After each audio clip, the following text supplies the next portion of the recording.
1 Re 0, First POV. Being reincarnated, or rather transmigrated isn't something you would expect unless you are a die-hard otaku. That's what happened with me, in a way that I didn't expect. There was no mighty truck-kun who drove towards me while transforming into a giant mecha and yelling, "Get Isekai, bitch." Neither the legendary heaven-splitting chaos-creating thunder strike that transmigrated me to a world where mental maturity is a luxury. I didn't get regressed in time after dying to a betrayal from my friends. Neither did I reincarnate after falling asleep. I just stepped outside of my apartment to buy some mutton for the dinner, and the moment I blinked my eyes I was in the middle of the road. Problem: it isn't the road to the shop, but I found myself in the midst of a fantasy-setting medieval-type world's random street in the random capital you can find in any third-rate isekai. Okay, let's calm myself and think what the fuck went wrong. Suddenly I realized I had two sets of memories. In first I was basically myself and in second the person or rather me was named Natsuki Subaru. I got a chill as I realized what just happened to be. I have just transmigrated as history's one of the most gigachad, mentally sane, and realistic anime protagonist. The problem: I was not a bit ready for what comes next. I looked at the fountain behind me, and sat on the basin taking a deep breath. Fuck it. WHO the fuck has the audacity to send me in this shithole of a world? My scream suddenly startled the people around me. Lizard men, demi-humans or just medieval humans wearing fantasy clothes, people murmured, some glared at me, and other just passed by. I started questioning my life choices. I just had got a job of 40 lakhs p.a. I was literally on cloud 9, I also had a family, an elder brother and a father. Now, I am here in a deep shithole. Should I be happy that I know the plot? So, what now? Staying beside Emilia means dying, and dying again. But not staying by them means abandoning them to their fate. If I weren't there to help their sorry asses, then Emilia will die, children of the village will die, Rem and Ram will die, village will be slaughtered, White Whale will win, Sin archbishops will continue slaughtering people. If I was purely Natsuki Subaru, I may have decided to go on with it. But my other self clearly screamed, fuck no. How the fuck I am supposed to go country destroying threats when possibly the only power I have is return by death, and a witch that is all yandere over me. Not to mention Rosewall has his book of wisdom and not doing according to his terms, means making an enemy out of him for absolutely no other reason than by simply existing. I looked at the ground in despair. I am going to die, aren't I muttered to myself. Whatever, if Emilia is to die, it isn't that her spirit daddy is going to let me live. I may very well become collateral damage until the SSS tier protagonist REINHARD slays him. Since that's the case, I will have to just try, till I make it. No lies, I felt bleak about my future, but I hope the Natsuki and me will be able to bear the future. I walked ahead to find an apple, or rather an appa store, or fruit store. Hey kid, wanna buy these appas? I promise they are sweet as sugar. The store owner praised his fruits and I sighed, sorry, but I am not in mood for some appa, though I will make sure to buy once I pass again. He looked a bit disappointed and then nodded. No need to tell him I am broke as heck. Finally, I arrived by the alley. So this is I said as I looked at the men in front of me. I entered the alley, very well knowing I can die. I just had to make sure I didn't. Hey kid, hand over all the money you have, said the one, probably named Gon or Chin. That's the problem, sir. You see I am broke as hell, no home, no food, no wife. You will probably earn more if you shift your target to someone else. Don't try to make a fool of us. Hand the stuff in your hand to us, the third one shouted. I charged forward with my fist. Natsuki Subaru's, or rather my current body while being weak by Re.0's standard, was athletic by Earth's standards. My fist landed on the goon's throat. He gasped for air as he fell back. The second one quickly took out a knife and slashed towards me. I dodged the slashes barely, thanking Natsuki's instincts when a girl with blonde hair landed in front of us.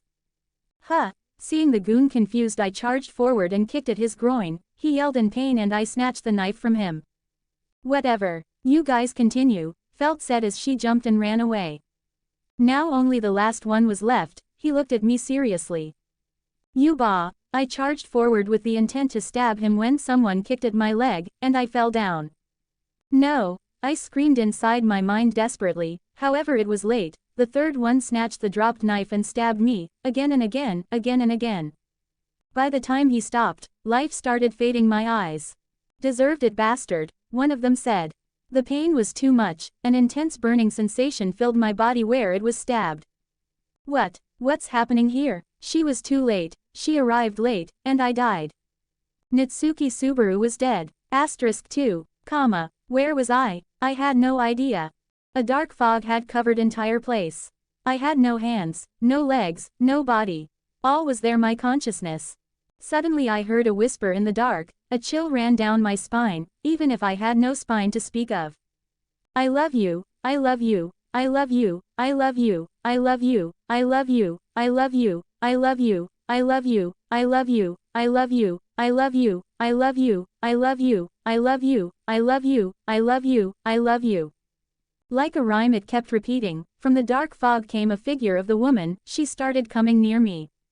An intense feeling filled me, as if she was the very meaning of my life, as if I wanted to touch her, I want to kiss her, I wanted to fuck her. Suddenly my mind snapped. She had reached near me, her lips brushed my nape. I looked down to see that I had a body now. Where was I? Shouldn't I have just returned by death now? I love you, I love you, I love you, I love you, I love you, I love you, I love you, I love you, I love you. Fuck off, witch, I said, showing the middle finger, and next moment I was again in the middle of the street. What was that? Why the heck I met Witch of Envy? I had no guess, probably a deleted scene from the anime. Wait, Patelgu's got the treatment like this once. What was the name of the place again? So that's how dying feels, huh? This was terrifying. I shivered in desperation. I didn't want to die again. Last time, I made a mistake. Fuck SATELLAA. Wait, she might be happy if I do. I pause as I realize as my trauma coping mechanism is Subaru has already kicked in. I giggle while some people passing by me look at me weirdly before continuing on their path. This time I should prioritize meeting Emilia, I guess, I thought. So I continued on my way, passing by Appa's store again, stopping just before the alley. Hey bud, if you want to live, hand over all the money you have. Man, here we go again, I thought with a grunt. I remained outside of the alley. Suddenly one took knife and charged towards me. Fuck, can't I catch a break? I thought while dodging and twisting my arm, punching to his cheek. His mouth twisted the other way as I heard a cracking sound. He fell down with his 2 teeth falling from his mouth. I could feel pain in my hand, but the fact his teeth broke was totally unexpected. Isn't Subaru, aka I, supposed to be weak as hell? I thought in disbelief. How the heck he took gone so easily? Bastard, die. The thieves charged at me. I twisted my body dodging him and kicking him, making him tumble on the ground. The second one punched towards me. I crossed my arms, blocking the punch, then I swung my leg, kicking on his cheek, and making him fall on the ground. Wait, suddenly I heard a voice as the blonde, aka felt dashed by my left towards the slum while a white-haired half-elf came towards me. Sir. She stopped seeing the 3 people lying in front of the alley, in pain. Well, they tried to mug me, I shrugged. The boy isn't lying, Leah, came out the furry puck, floating around her. I see, sir. Did you saw someone with blonde hair running this way? She asked me. My beginning has already been a bit different than what was supposed to be. I pondered on how should I tackle this. I do in fact, but let me ask, who are you? I mean, you can call me Zero. I gave her a fake name. Last thing I wanted to deal with was gluttony. They probably be my only arch nemesis. The furry cat narrowed his eyes slightly, while Emilia remained unaware for most of the part and instead asked, really?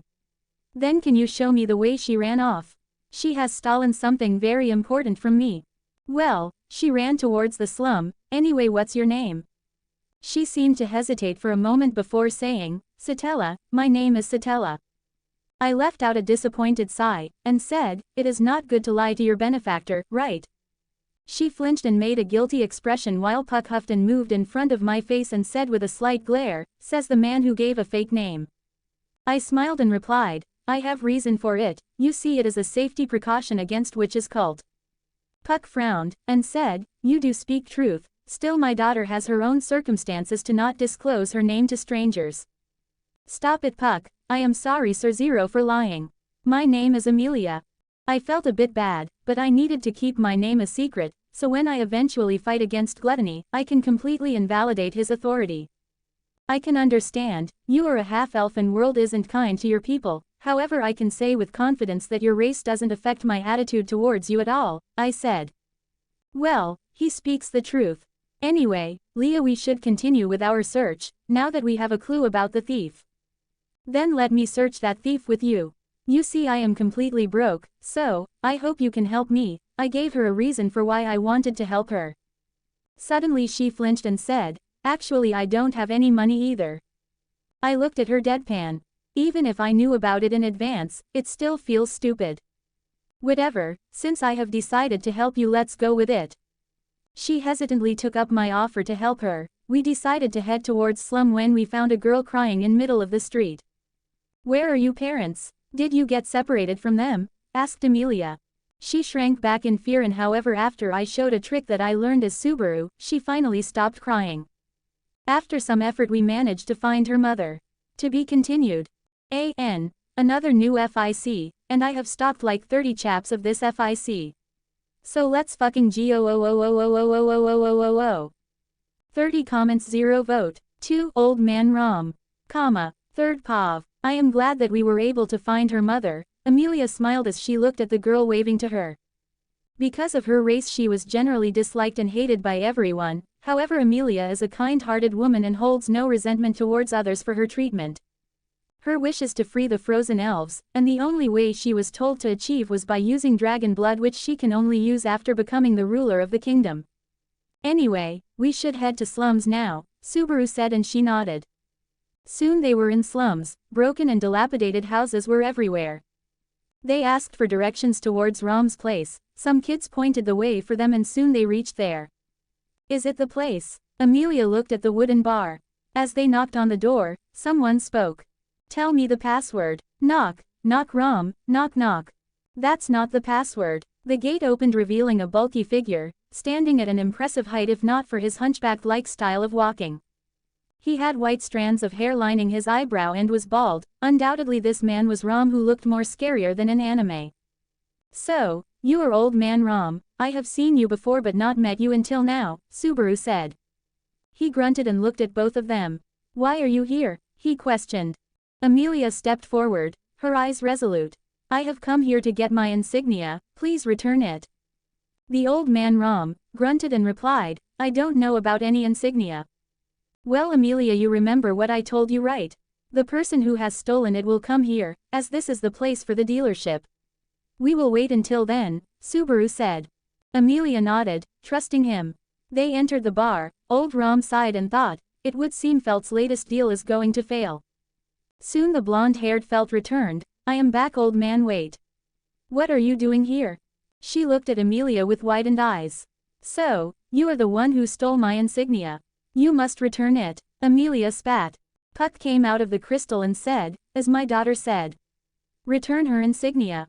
Felt took a defensive stance and looked at Old Man Rom for help, who gave a look. You got in this mess, solve it yourself. He wanted to give her a lesson, however he was prepared to retaliate if things were to go south. Subaru meanwhile was wondering if they should leave with insignia. Now that I think, I should have called Reinhard, right? His face became pale and he cursed at his stupidity. The change in his expression didn't go unnoticed by everyone. Zero, are you okay? Are you feeling sick? Emilia asked him with visible worry. Just as Felt was about to take advantage of the situation and dash out, she heard a voice. My, it seems there are a lot of unwanted guests. Shit, Subaru cursed in his mind. Everyone run, she is the Bowel hunter. He shouted. His words took a few seconds for them to register before everyone became shocked. Rom's face turned into one of pure horror. Kid, do you know what are you saying? He looked at the Elsa who revealed herself. The woman was a beauty to say the least, with purple eyes with a beauty mark below the left, an enchanting face, a voluptuous figure, while wearing an erotic strapless and backless dress. Even Subaru Natsuki, despite the situation he found himself, couldn't help but gulp his saliva seeing her beauty. No one said she was more beautiful than her anime counterpart. Fuck, something's rising and it is not Shield Hero. Subaru thought as he stepped back. It would seem I was exposed. No worries, I have never intended to let any of you live in the first place. She said, her face turned cold and she attacked. Puck quickly used his ice magic, firing projectiles at Elsa, who took out her 2 daggers and easily shattered the projectiles coming towards her. Reinhardt, Sword Saint, boy with a million divine protections, Odd Laguna's sugar boy. Come on, save us. Subaru quickly called out Reinhardt. However, to his despair, his call went unnoticed by the saint. Elsa meanwhile turned on guard hearing him calling out to the Sword Saint. However, seeing no one coming, she chuckled. It seems no one is going to save you. I wonder, how will your guts feel once I cut through them? Taking the advantage of her seemingly distracted, Old Man Rom grabbed a chair and smashed at her. Get out of here. However, Elsa simply slashed through the chair and in next second Old Man Rom's guts were open. The fuck, ghetto you felt, he said as he fell down on the floor, into a puddle of blood. No, Old Man Rom. Felt looked at her grandpa-like figure dying with despair. I will kill you. Felt took out her daggers and charged at Elsa. Her divine protection boosted her speed and within a blink of eyes she was in front of the Bowel hunter. However, it was useless, as her head separated from her body falling beside Old Man Rom's body. You. Emilia became scared at the turn of the events. Subaru meanwhile clenched his fists. Am I supposed to hide behind her? Being a coward. But again, what else I can do? I am weak, I am pathetic. I never wanted to be here. It doesn't matter whether I am here or not, either by choice or not. I need to at least save Emilia. He knew even if he were to die it won't matter, but he didn't know if time was reversed or his actions created a parallel timeline. Since they were going to die, he needed to at least to make sure his death wasn't in vain. Emilia, I will hold her back. You run, he shouted, slowly coming in front of her. No, I cannot leave you to die. Emilia retorted. However, Subaru knew it was futile, instead he looked at her spirit daddy, Puck. If you don't want your daughter to die, get out of here, and get help. Puck frowned, he knew Subaru was telling the truth. His time was nearing the end, he needed to ensure Leah was safe, by hook or crook. Yes, he is telling for the best. I don't sense any lies or malicious intent, so we should do as he says, he thought. As for whether Zero dies or not, he didn't care, he only cared about his daughter. As long as she was safe the world could be damned. Leah, Zero is telling the truth. We need to leave. Of course not. If we leave him, who is going to save him? Subaru felt moved by her words, however he knew it was the time to speak this emotional dialogue. How rude of you, to ignore me, Elsa chuckled and charged towards them. Emilia, Natsuki or now Zero, pushed her away and soon he felt pain in his guts, literally. Fuck, he looked at the blood leaking from his gut, while Elsa was forced to step back by Emilia's magic attacks. Zero, she screamed in horror, she couldn't bear to see him die, even if they had just met today. Emilia, let's leave. Puck grew in size and grabbed her. Nope, Puck, don't. She tried to deny him, however, he forcefully took her while firing ice projectiles at Elsa, and flew away. He knew he was using a great amount of mana to do this, and had rarely ever done this. However, it was the matter of his daughter's life. Under Zero's despairing eyes they left.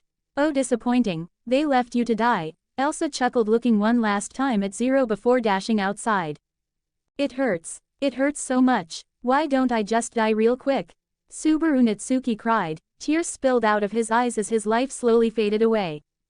He wasn't going to lie that he was disappointed that Puck had abandoned him, even if it was for the best. Thus, with torn hope, Natsuki Subaru drew his last breath. Natsuki Subaru died for the second time. *4. To be continued. AN. Please check out my other fics if you are new, also check out my new releases, Is It Wrong to Be an Elf in the Dungeon, and RE0, The Great Sage. 18 comments 0 vote. 3 Can I Kill Her? Comma. 3rd POV. Back to starting point, Natsuki Subaru's face was pale. He barely held himself from throwing up. Why do I have to die again?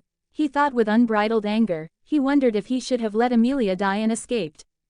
This death was more painful than previous one, just because his consciousness lasted longer, his pain lasted longer. Nothing is more painful than dying slowly. A quick death is a mercy. He took a deep breath to calm his raging heart. If I were to follow everything that happened in previous loops then I will die again. The only way out of this situation is Reinhardt. He decided Emilia or not. His most important goal was to find Odd Lugana's sugar child and get his help. First, he decided to return to the same alley, his reason being that in the last loop of original timeline, Reinhard appeared there. Oh boys, see what we have got. A new prey. He was again met with the thieves. He quickly yelled, Reinhard, help me. The three thieves froze on their tracks and became defensive. Then they waited for 2, 3, 4, 5 seconds, nothing happened. Zero's face became red with anger, wondering if Reinhard has lost all of his divine protections. Trying to bluff your way out of this? Not a chance. One thief took out 2 knives and rushed towards him. Suddenly Zero dodged it, kicked in his legs making him falling. Let's get him. The other 2 tried to attack, but soon they found themselves wailing with pain on the ground, and their knives confiscated. Is it me? Or I am way stronger than before? Of course, I am stronger than before. Subaru thought. As he focused, he could see time slowing down for him. It was a very minute change, however he could notice it. His eyesight too was better, a lot better than before, his hearing was better as well, and if he focuses, he can feel his smelling to be better as well. His strength, his speed, everything about him was better. Is this another cheat? But I am supposed to only have returned by death. He thought with confusion. Suddenly he met with a realization, yes, as Natsuki Subaru I have returned by death, then this second ability must be because I am Ayan Ghosh. Whether Ayan Ghosh was a past life of Natsuki Subaru, or his souls have merged together to form his current self was questionable. How it happened was again a big question mark. He didn't have much time to debate about it, but now that he thinks it isn't far-fetched that whatever has transmigrated him might have given him another cheat. System. Golden finger. Aladdin's lamp, he thought in his mind, attempting to see if it works. System, he muttered, but he got no response. I don't have a system, so my cheat according to everything that has happened till now is getting stronger with each death. All my abilities and senses are increased after my death, he thought. As for how strong he got, or whether this ability was permanent or had any limits, he didn't know. He sighed and muttered, it doesn't matter, I still can't defeat her. My focus should be finding out Reinhard. So, he got into the mission, he started looking around and even asked people about Reinhard. But he got replies like this. Don't know. Why do you think I will know this Reinhard guy? Never seen him before. When he decided to be more specific and asked about Reinhard, who is Sword Saint, he received a look from people, as if he was stupid, and a harsh reply, fuck off. Damn it, I don't get it. Where is Reinhard? Don't tell me he is out of the capital. He said, and soon was taken with fear. Then what should I do? How will I defeat Elsa? If I don't stop her, she will kill Emilia and her spirit daddy will kill everyone. Suddenly an answer came to him. Can I kill her? He said to himself. He has grown stronger from his 2 deaths, now that he recalls he could remember himself to much stronger in the first loop as compared to when he had been killed by the thugs. His mouth became dry and he looked at the evening sunset. I don't have much time, let's see if I can do something. He ran towards Old Man Ram's place. Alas, this time due to him searching for Reinhard he was too late, and by the time he arrived he saw 3 corpses lying on the ground and the Bowel hunter. You have seen this, thus I can only kill you, Elsa said before charging towards him. He narrowly dodged her first attack, taking her by surprise, and kicked her, however she swung her dagger and separated his leg from his body. Ag! Natsuki screamed in pain as he fell on the floor, blood leaked out of his amputated leg.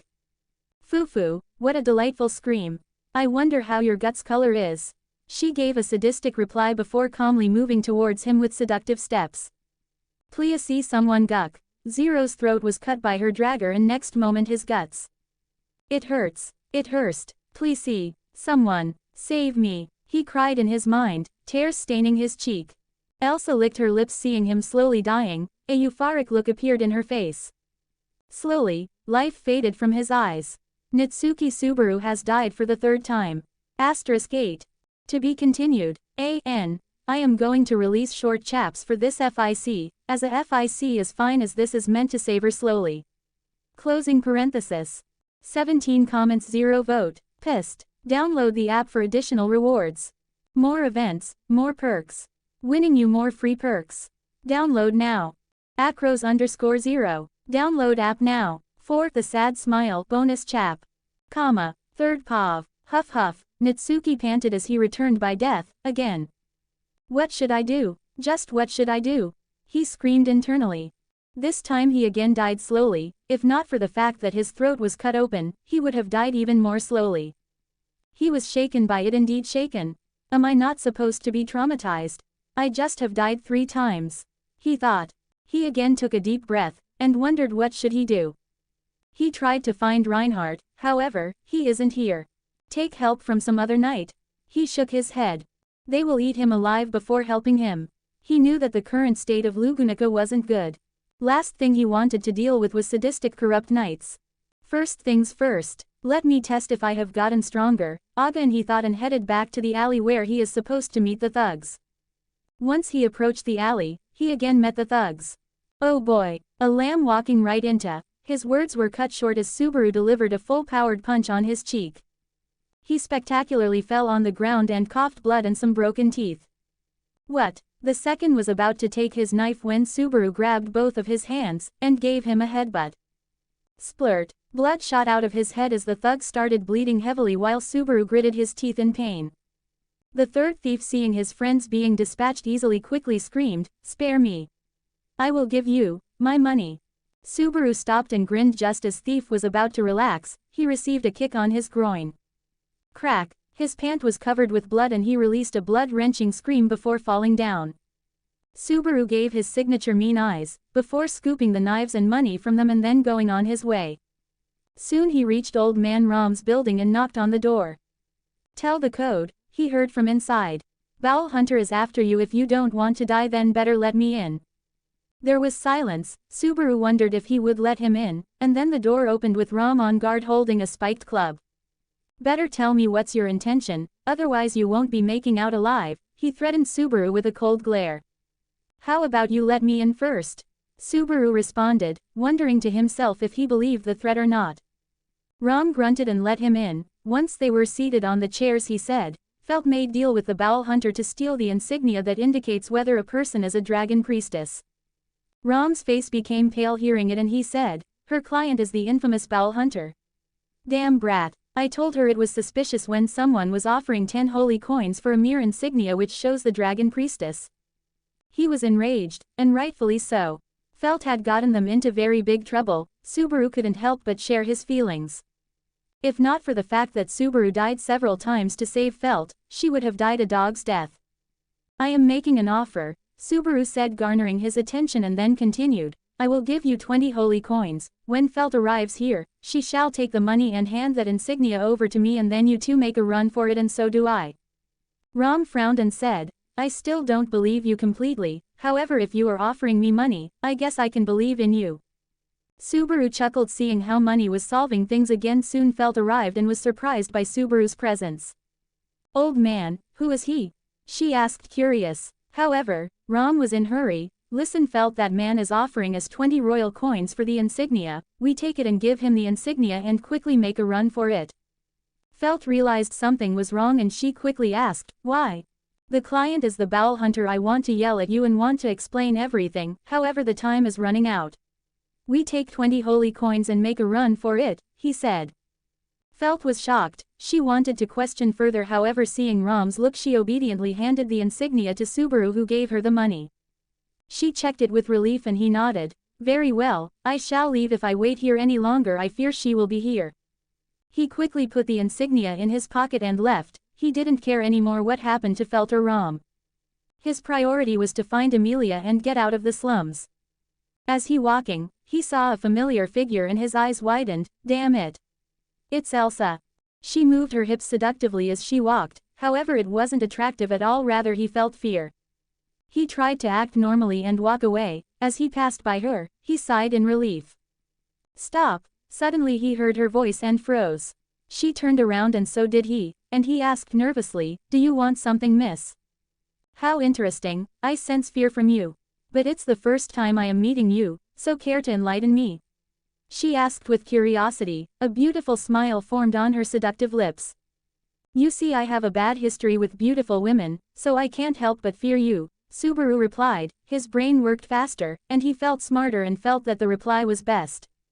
Even in this pressure someone managed to utter a good reply. "Is that so? What an interesting man you are. Whatever, I have something to do, she said, deciding to ignore him. As relief took over Natsuki and he turned around, his face turned pale, he saw Emilia. Sir, have you seen a blonde girl? She had stolen my insignia, Emilia said, looking at him, then seeing his face pale she misunderstood it as the fact he was fearful because of her. Sorry, I won't disturb you, she bowed and decided to walk towards the place where some kids have guided her towards. Wait a minute, an insignia you say? Elsa turned around and looked at Elsa, whose eyes lit up and she nodded, yes. An insignia, that girl has stolen it from me. Elsa calmly took out her daggers intending to finish her, when Puck came out of the crystal and said, careful Leah. That woman wants to kill us. Kill us? Why? Emilia asked, distraught. She wondered if it was due to her appearance.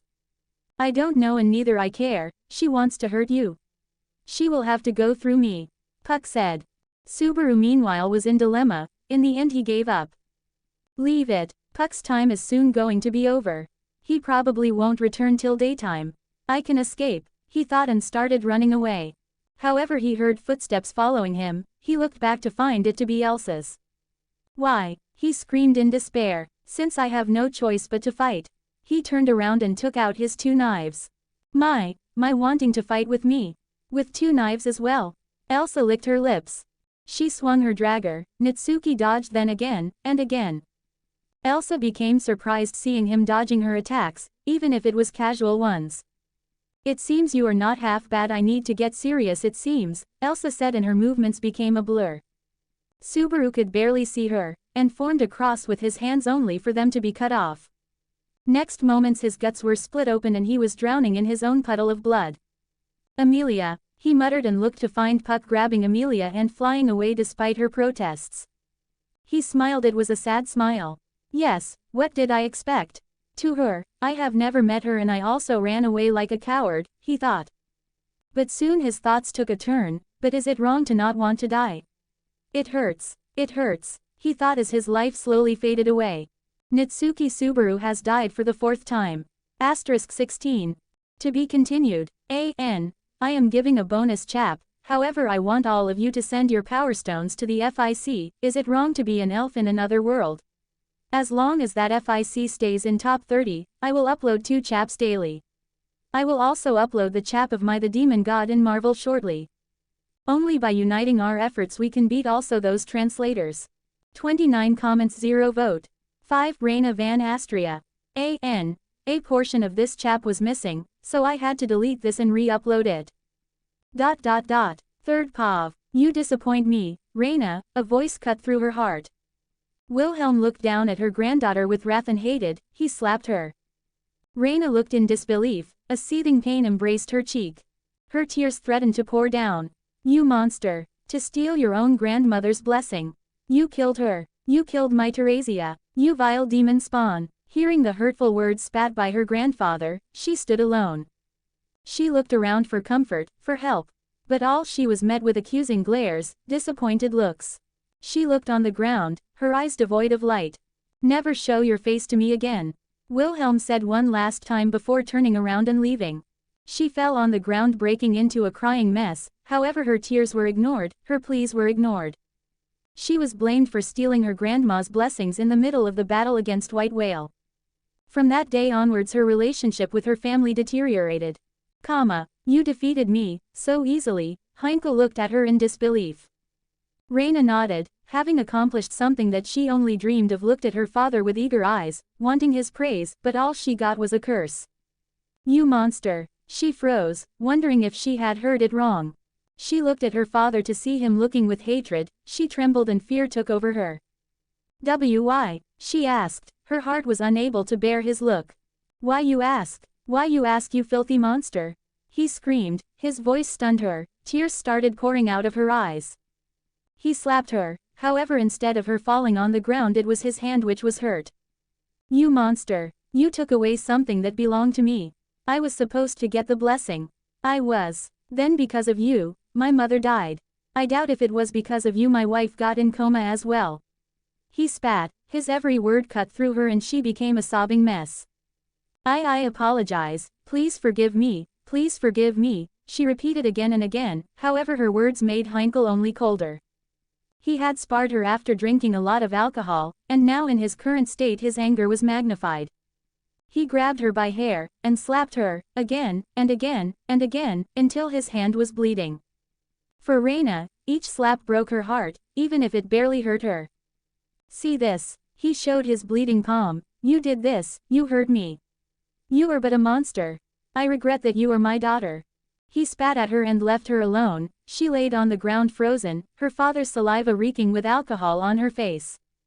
That day, Raina van Astria lost her only support.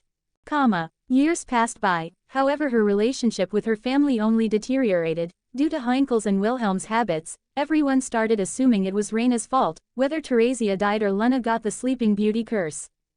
Maids started mocking her at her behind, they snickered and cursed her for all the wrongs she had never done. Because of Raina's blessings, she of course knew what they spoke behind her back. It broke her, she wanted someone to save her, she was but a girl, burdened with responsibilities that were pushed on her. In the end, she became the strongest sword saint of Astria family in entire history. As the child loved by the world, she was granted countless divine protections by Odd Laguna. However, in the end she was but a sword saint. The girl Raina van Astria has died somewhere. Her gaze was always polite, however it was a mask that hid her pain. She didn't have any friends. In the original, because of REINHARD, Raina's male counterpart's different personality, he managed to preserve and even managed to get Felix and Julius as his friends. But Raina was a woman, so Felix and Julius being male didn't take the initiative to get close to her, and in the end she was labeled by them as monster as well. Of course they didn't meant harm by that, it was just Raina had a divine protection that granted her healing prowess surpassing Felix's, and her strength utterly crushed Julius. Thus, there formed the sad girl known as Raina, who was only respected because she was sword saint. No one loved her for the girl she was, only because she was strongest knight in the kingdom, whose task was to accomplish things for the kingdom, whether good or bad. Today she was on patrol, despite it being her off day. People loved her, only because she was sword saint. No, they just loved the sword saint, the divine protection. The girl named Raina van Astria was utterly despised by everyone, no one loved her. However, to ensure at least her grandma's legacy isn't soiled, she tried to be the best knight. Thus, she was on patrol. Her face stoic, no one tried to start a conversation with her, why would they? They feared her, and admired her. Only the sword saint was admired. Every day is the same, she thought, her eyes dull, when she found a black-haired boy in the middle of the road. He was muttering something about dying and getting stronger, while holding a pouch of holy coins. She wondered if he was in trouble, and decided to check it out. "Excuse me, sir, are you in trouble?" she asked him as she reached near him. He turned towards her, a blush formed on his face before he looked away and coughed. Did he just blush? She thought, a spark blossomed in her eyes. "Sorry miss, I was just in middle of my thoughts anyway you."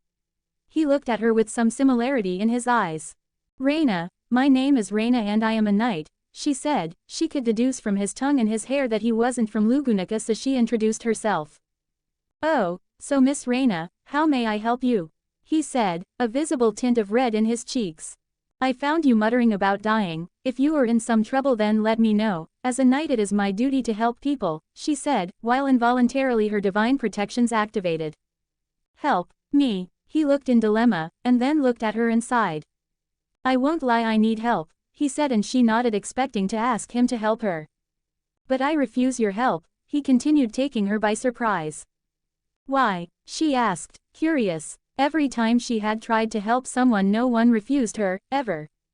"I mean, how can I put a girl like you in a danger? As of now my mind is free of guilt, but if I involve you in my shit, nope, I won't put a cute girl like you in danger," he said, and then blushed, realizing the last lines he said. She was stunned, and realized he didn't know her. He didn't know, she was the monster, the sword saint. "Damn it, my Natsuki." Subaru sighed, is too shameless. Natsuki cursed himself. Meanwhile Raina debated if she should tell him the truth. In the end she couldn't. She knew if she told him the truth, he will accept her help, spell out loving words, behind the mask of fear and disgust. "What is your name?" she finally asked, her eyes with a glint stared at him. "I can't give you my real name, I apologize, I really apologize," he said. Her eyes dimmed and he said, "But you can call me Zero." She nodded and spoke. Zero, so, Sir Zero. She froze. As she felt a warmth on her head, her heart started pounding. He was patting her, and the moment he realizes, he too froze. Fuck it, Natsuki Subaru. It's all your fault, he cursed himself. He could feel it. Something was wrong with her. It was as if she had given up the hope of living.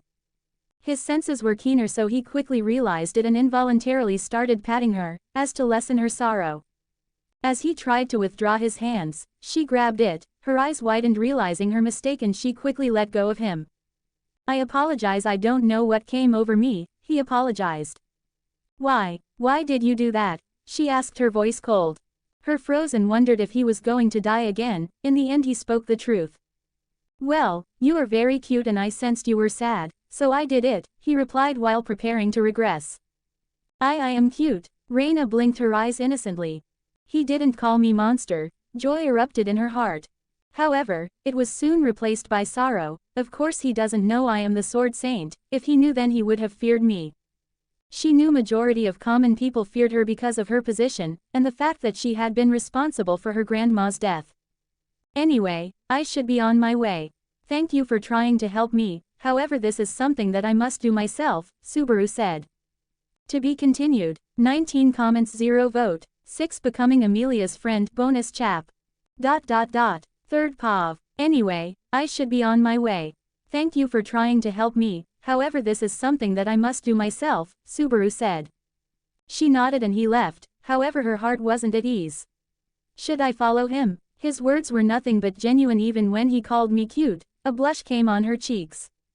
She had heard him saying that he will most probably die if he is going to face her. As for who is her, she didn't know. He said he had gotten stronger and probably can take her on. She realized his life may be in danger, and not wanting him to die, she decided to follow him. Using her divine protection, she became invisible. Then she started walking behind him, following him. Suddenly, as he turned to an alley, he ran and quickly turned back towards her while holding a knife. He found me. Impossible, I am invisible. She thought, surprised. Then she heard, weird, I heard someone walking behind me, even if minutely, and my gut is screaming that someone is stalking me. Stalking. Now that I think about, she blushed hearing the accusation. However, she realized her mistake. She quickly used her divine protection that cancelled any noise made by her, whether breathing or her footsteps.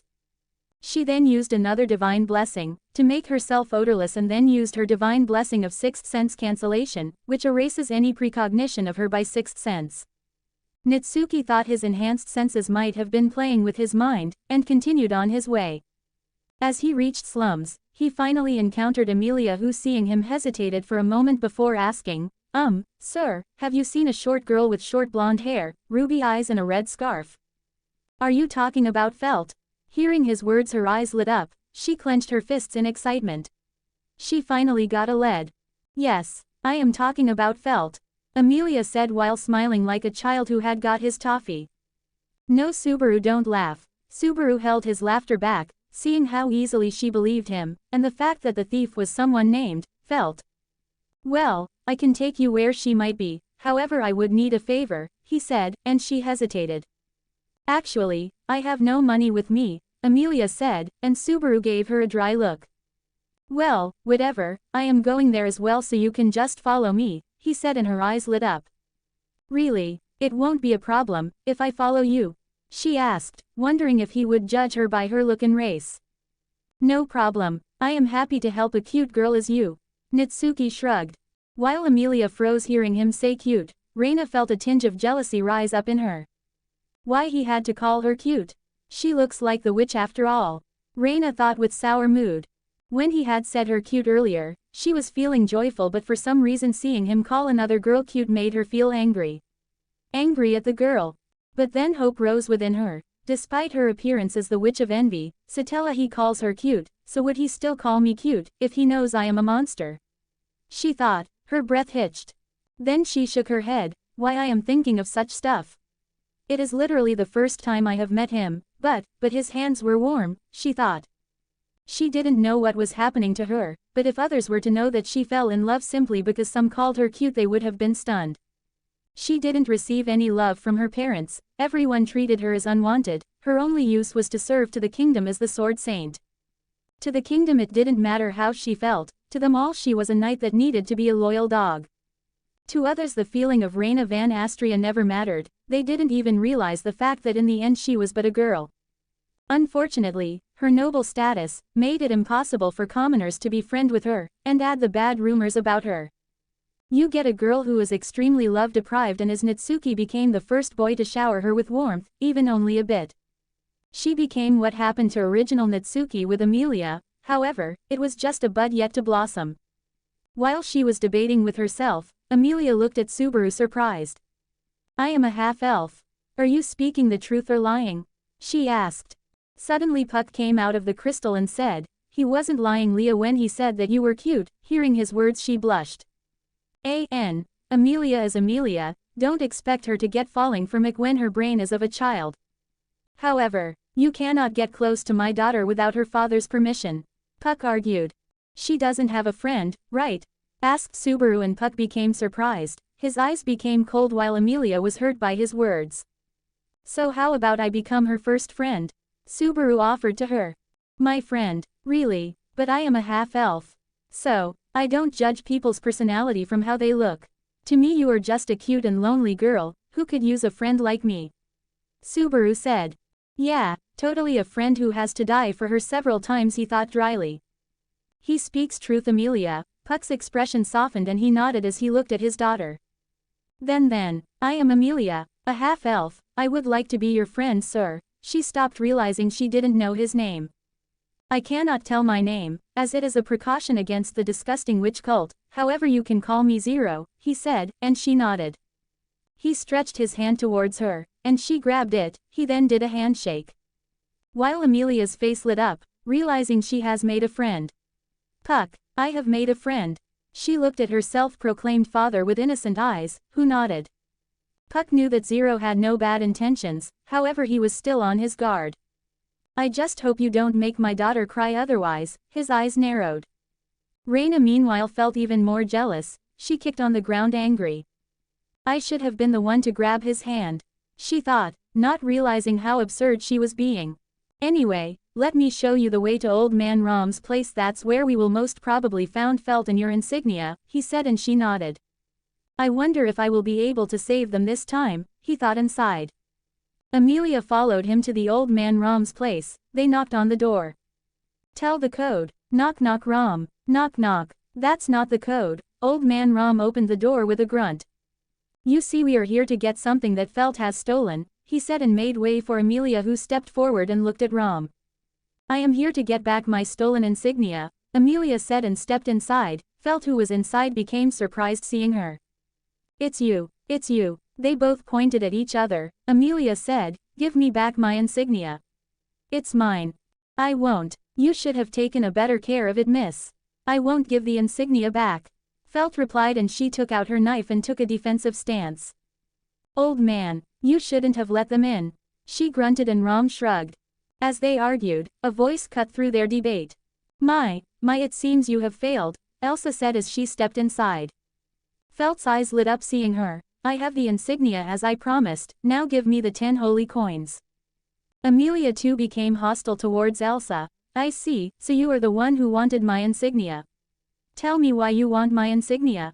Subaru meanwhile took out his 2 knives, and without any hesitation charged at her. His movements a blur, he reached in front of her in 1/5 of a second and slashed with his knives. To be continued. Send all the power stones to my Danmachi FIC, or no updates for any of my FIC. And yes, it is not a request but an order. 13 comments, 0 vote. 7 falling in love. ... Third POV. Subaru meanwhile took out his 2 knives, and without any hesitation charged at her. His movements a blur as he reached in front of her in 1/5 of a second and slashed with his knives. Clang. The sound of metal collision sounded as his knives met her daggers. "How rude to interrupt me." She swung her daggers only for Natsuki to dodge them. "Zero, what are you doing?" Emilia was taken back by his sudden hostility towards Elsa. He said as he stepped back, "Idiots. She is the Bowel hunter. If you want to live, then fight her with me." His words shocked them. "Bowel hunter? No way," Felt said, refusing to believe his words. However, Elsa's next words revealed the truth. It seems I was exposed. I have never seen you before, so how do you know me? Elsa said, amused and curious. Felt and Rom's face became pale. Felt I told you not to take shady deals. Didn't I? Rom accused her. Old man, how the heck I am supposed to know she is the Bowel hunter? Felt argued back. Idiots. If we don't take her together, she will kill us. Subaru shouted, shutting them up. Fine. Felt grumbled and Rom quickly ran towards the side, intending to grab his spiked club. Emilia, use your magic, he ordered, and the half-elf, who was in shock, recovered and replied, okay. Hey, don't order my daughter, Puck said as he appeared and launched ice projectiles at Elsa, who dodged with relative ease. Your strength is nothing special, just that of a trained knight. However, your speed is rather unusual. I wonder how your guts will look like. Elsa licked her lips as she eyed Subaru. The fight begins, with Emilia using ice projectiles on Elsa, Felt using her divine protection to boost her speed with wind, and attacking Elsa, Old Man Rom using his spiked clubs, and Subaru trying best to stay alive and not die. However, Elsa easily blocked Rom's club, and kicked him away. His figure flew away like a ragdoll, crashing against the wooden wall, and he was knocked out cold. Rom, Felt screamed seeing her grandpa-like figure crashing against the wall. She gritted her teeth and swung her knives as she reached her. However, Elsa blocked her attack and also Subaru's, who was simultaneously attacking her from left. She kicked Felt away and Subaru stepped back, dodging her attack by a hair's breadth.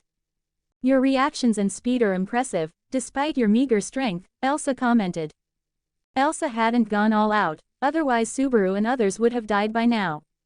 El Huma. Emilia used her magic, forming multitude of ice spears and shooting them at Elsa, who easily deflected them using her draggers. It seems I should get serious, Elsa said as her expression became cold. She had enough fun tormenting them. Subaru's expression fell as he realized she just toying with her. His body started trembling. Would I have to die again? Just how many times? How many times I have to die so that I can defeat her? He thought with despair, not wanting to die again.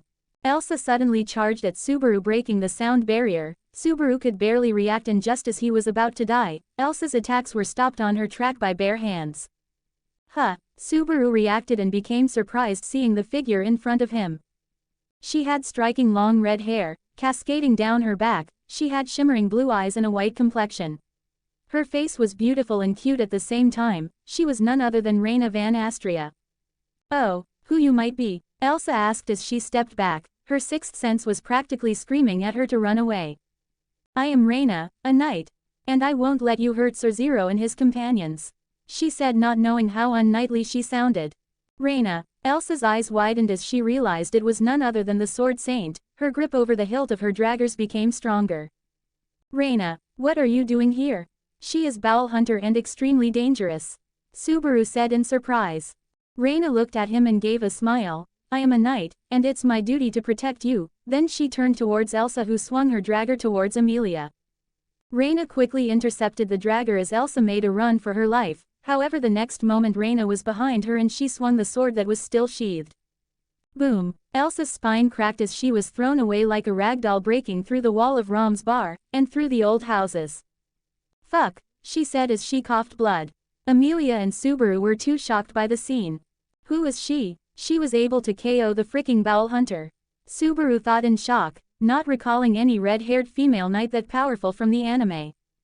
Miss Raina, I am thankful you are here, Emilia breathed in relief, and so did Puck. Although they haven't met with her before, they knew about the famous Sword Saint. While Raina felt ashamed of her actions, as she was stuck ahem following Subaru, and when the Bowel Hunter appeared, she wondered if she should intervene. However, for some reason, she wanted to come up as a cute girl to Subaru, or rather as charming to him than a monster. So, she used her divine protection, which only signaled her to act when Subaru was in danger, and she heroically saved him. Did I do good? Should I have acted earlier? She thought in her mind. Miss Raina, you should finish Elsa, Subaru said as he recalled that Elsa was a cursed doll. Elsa. Raina tilted her head in confusion. I mean the Bowel Hunter, he said, and she realized, oh. Don't worry, with that hit she will die for sure, as she said, a figure charged out from the rubble and ran away at immense speed. Quote, quote, quote, A.N. So embarrassing, she thought while blushing, although she could follow up Elsa. She didn't wanted the fight to escalate to the streets. She sighed in defeat, I failed to make a good impression of me. Meanwhile Natsuki chuckled, hey, at least I am alive, that's a plus, he thought. Thank you, girl, for saving my daughter. I was worried there for a second as my time is nearly up, Puck said, and she nodded. Emilia too nodded. As one of the royal candidates, I would like to express my gratitude to the Sword Saint. Suddenly Subaru's ears perked. Sword Saint. Reina trembled as she realized that Subaru didn't know her identity till now. Her expression fell. You don't know, Sir Zero. She is the Sword Saint of Lugunica, Raina van Astria. Emilia introduced Reina.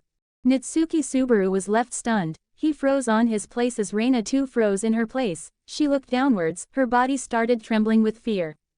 No wonder, he thought, shocked. He finally realized why Reinhardt didn't came to save him in his previous loop when he screamed for his help. No wonder people didn't recognize Reinhardt, as he never existed in this reality. No wonder why people called him to fuck off when he said he was looking for Reinhardt the Sword Saint. Because his boy Reinhardt has been gender bended into a cute girl. Reinhardt in this world is a chick. However, Reina misunderstood his expression and surprise, thinking he will now hate her, despise her, shun her, just like everyone, and her emotions flooded out. Suddenly he broke free from his daze and looked at panicked expression of Emilia, who was staring at Reina. She is crying. Why? He thought as he looked at the tears falling on the floor. He too panicked, and asked, why are crying? Because you know that I am a monster, she replied. He quickly went and hugged her, taking her by surprise. Never call yourself that, he reprimanded her. She was surprised again and asked, why? I am Monster Sniff, who stole my grandma's sniff blessings. You are no monster, Reina. It is not your fault that your grandmother died. It is the fault of that white whale and the witch cultists. If someone blames you, then they are hypocrite and fools, he said, breaking the hug. His black eyes stared at her blue eyes. Raina van Astria, I thank you for saving my life. You are my hero, not a monster. You are someone important to me. Her heart pounded, her breath hitched. As if an electric current ran through her body, she froze, her tears stopped pouring out. I am his hero, I am not a monster, she thought, feeling giddy. Joy took over her, immense joy. Her grief, years of abuse, everything was washed away. At this moment only the boy in front of her mattered. Raina van Astria had fallen in love. To be continued. A.N. Boy Riz, the champion of the world itself. Now he has a world-corrupting Yandere, and a world-destroying Yandere in his back. 31 comments, 0 vote. 8 accidental Yandere, bonus chap.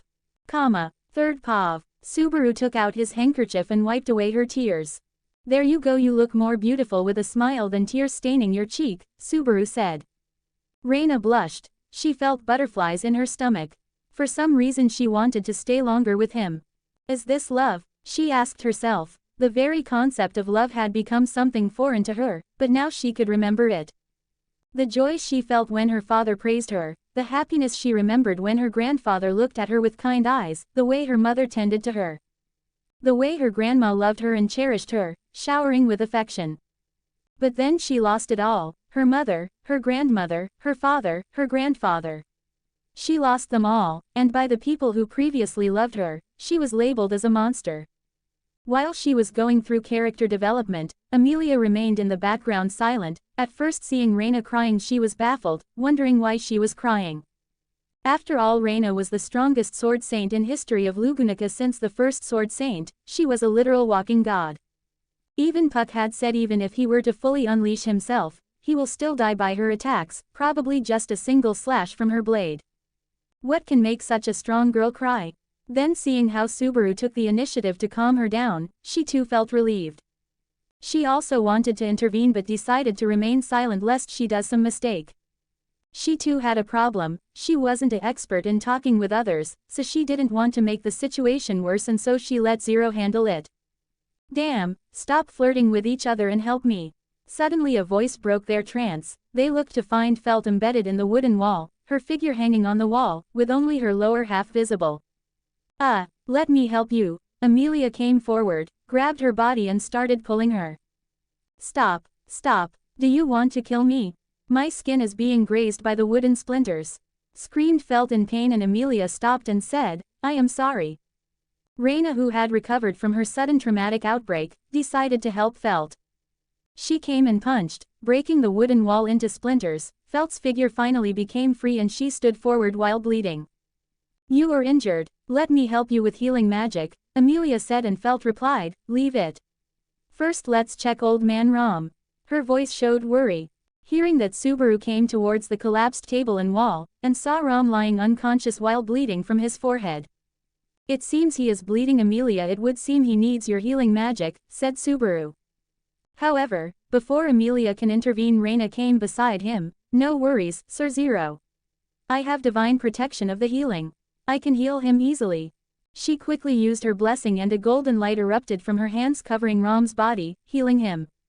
While Subaru was surprised, since as far as he knew, REINHARD had no such divine protection. He didn't know that despite being gender-bended version of REINHARD, she was actually stronger than him. Seeing Ram being healed, Felt was relieved, and then Raina said, "Would you like to heal me your injuries as well, Miss Felt?" "Yes, I will. Wait a minute, how do you know my name?" She narrowed her eyes, as she realized if Raina had arrived when they were fighting, then she shouldn't have known her name.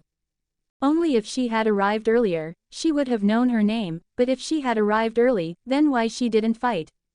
In fact, she only intervened when Zero's life was in danger. It was as if others' life didn't matter to her.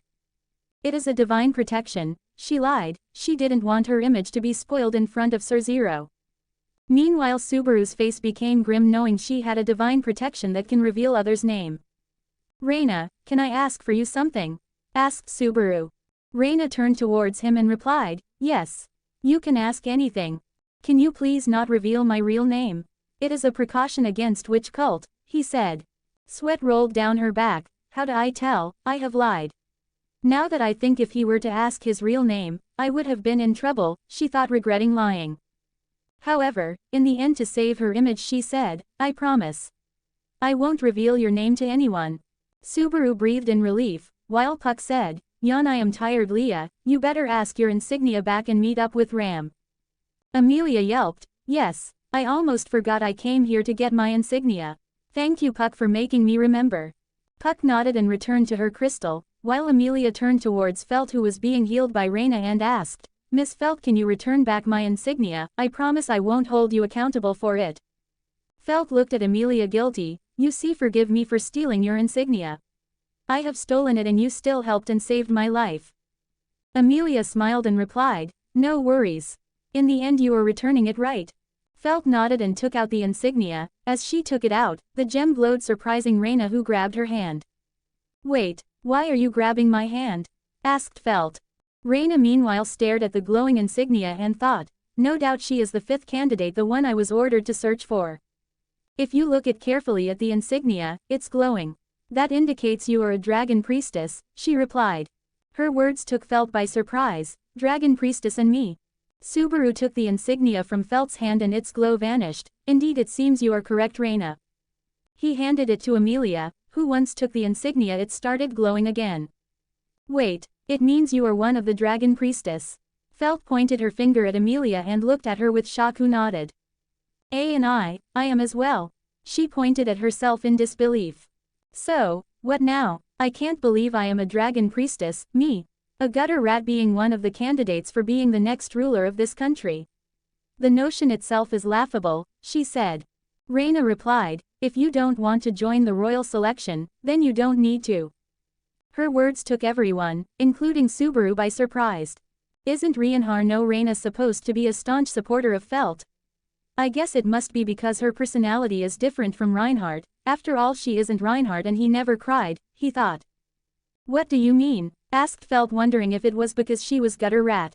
"I was ordered to find the fifth candidate. However, if Miss Felt doesn't want to join the royal selection, I won't force it," she replied. Raina was just a tool for the kingdom, and after the recent events, she just didn't care about the orders anymore. Someone thought of her more than a tool, more than sword saint. She would rather be by his side than follow the rules made by people who treated her like trash. Felt was conflicted. She didn't know what to do. Suddenly Ram stood up, surprising Felt and Emilia. "Old man," Felt cried out and hugged him. Ram patted her back and looked at Raina. "Felt, I think this is your chance to do something big and get out of the slums." But I am a gutter rat. How can I hope to run the kingdom and become the next big thing? She asked. Yes, you are. However, this is an opportunity to not change your fate but also others. It on you what you want to do, he said. She got in deep thought, and after a while said, fine, I will become the 5th candidate for royal selection and turn this kingdom upside down. A grin appeared on her face. She looked at Raina and said, my answer is clear. I am taking part in this royal selection thingy. Tisk, Raina clicked her tongue, her workload had increased. Should I just not follow the orders and let her be? But that will damage my image in front of Lord Zero, she thought. In the end she decided to take her for now, and leave her on her own devices once she officially becomes the 5th candidate. Now that I think, I am currently homeless, and I need somewhere to stay over, he said. Raina's eyes lit up and she quickly said, how about it, Sir? No. Lord Zero, how about you stay over my mansion? I promise to give you the best treatment, and if you want, you can be my permanent guest. She continued. Subaru hesitated. Damn, if I were to go with Raina, I will be 100 times safer than with Emilia. I am pretty sure that blue-haired Oni will kill me, and that Stockholm-affected red Oni is no good news as well.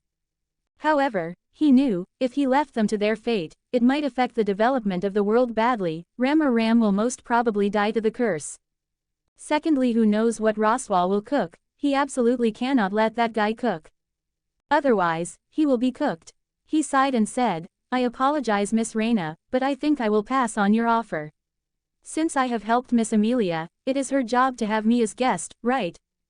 Indeed, I am also sure Roswal will reward you for helping me. You protected me after all. Emilia said with a smile. While Raina's face fell, she wanted to be close to him all the time. Should I secretly follow him? She wondered. However, Subaru's next words changed her mind. Also, Miss Raina, I thank you for everything you have done for me. If not for you, I know every one of us would have been dead. You are someone important, Miss Raina, so never belittle yourself, he said with a smile. She blushed, and when Subaru started patting her head, she melted in pure ecstasy. Meanwhile, Subaru sighed. I knew original Reinhardt's backstory was sad, but now that has happened with a girl, I wonder how she had been treated to call herself a monster. What he didn't knew, that he had created a Yandere. To be continued. 16 comments, 0 vote. 9 I want money, a lots of it actually. Comma. 3rd Pav. Jan, have we arrived? Asked Subaru as he looked outside of the window. On the other side of the carriage were seated Ram and Emilia. Ram was staring at him with unkind eyes. What's with that look? You are staring me as if I have killed your pet, he scoffed. Taking advantage of Miss Emilia's plight and then shamelessly taking credit of saving her. I guess your name Zero does suit you, she replied. Says the girl who lost the person whom she is supposed to look after and then let her nearly be killed by Bowel Hunter, he replied sarcastically. Ram's eyes narrowed and she glared at him. Not to be outdone, he too glared at her. Original Subaru might be simp for Emilia and with low self-esteem to bear Ram's insults. He isn't. The carriage suddenly came to an halt. Suddenly Emilia yawned and woke up from her sleep. Have we arrived? Ram opened the door and said, Yes, Miss Emilia, we have arrived. Sir Zero, let's go, I will show you the mansion, Emilia said as Subaru got down the carriage under Ram's unkind eyes. I will inform the Lord Rosewall of your and the guest's arrival, Ram said. Subaru looked at the mansion a bit surprised. Truly the world of rich is different. A middle-class person like me can never hope to compare with them. But then again, I have been transmigrated and summoned into a fantasy world. I can take advantage of my scientific knowledge and get rich in this world, he thought as Emilia showed her the way. Sir Zero, here is the guest room. You can rest here till the breakfast is ready, Emilia said. Okay, but first thing, stop calling me sir, it makes me feel older. Just call me Zero, he said, and she nodded with an excited expression. Finally, I have made friend. Her last doubts vanished. While Emilia left the place, Subaru finally got the time to relax. Finally, it has been too intense. He thought. He didn't even have the time to come terms with his transmigration. Undoubtedly Natsuki part of him helped in staying calm when he just got here. I will never be able to see my brother and father again. He let the thought sink in, and grief took over him. I was so scared, it was so painful, dying again, and again, he muttered as tears poured down from his eyes. After a few minutes of emotional chaos, he finally came to terms. I can't do anything now that I am here, other than to move one. I even don't know how I got here as Natsuki Subaru nonetheless, he thought. Now, let's see, I have RBD as Natsuki Subaru, another ability that I got probably due to being Ayan Ghosh, he thought. I have gotten stronger with each death, my strength, endurance, agility, senses, thinking speed, everything has increased, but by what amount? He questioned himself. He knew that his current body's strength was 60 kgs, and from his otaku knowledge OGs had reached 80 kgs after a lot of training. But his current strength, he doesn't know, however if he is to know it, then he can probably measure it by measuring his current strength and comparing it with the number of times he had died. Yes, my speed has increased the most. Or rather is most noticeable. I should first see how fast I am, he thought, and decided to go to the mansion's garden. He came out of the room and started finding the way to the stairs from where he had come from. Suddenly he met someone, the psycho blue-haired Oni Rem. It seems you are the guest that Sister Ram has talked about, Rem said as she narrowed her eyes. She could smell the witch's scent from him, and it was extremely strong, unlike anything she had smelled from the witch's cult before. Her eyes narrowed as she stared at him. Lord Rosewall has invited you to the breakfast. I will show you the way, respected guest, she said, her tone measured. I see, then please show the way, miss. He paused, obviously hinting her to introduce herself. My name is Rem, the maid of Lord Rosewall and caretaker of Mather's mansion, she introduced herself. She then showed him the way to the dining room. Once he entered it, he was greeted by the sight of Emilia and Rosewall sitting on the chairs, while lavishing dishes were presented on the table. Good morning, dear guest, I hope you had a wonderful time. Rosewall said. Subaru took a seat and said, You must Sir Rosewall, right? I have heard a lot about you. Good things SS, I presume? He asked with a glint in his eyes. Subaru smirked and replied, Definitely. Zero, how about we start eating? I am quite hungry, Emilia asked, and Zero nodded. Soon they had finished the food, and Subaru burped satisfied. Now, you helped Emilia find her insignia and saved hair from the Bowel hunter RR. Sue, I have decided to reward you. Ask for anything, he said. Looking at the clown, not knowing what he is cooking in his mind, Subaru smirked and asked, Anything? Rosewall nodded and said, Anything.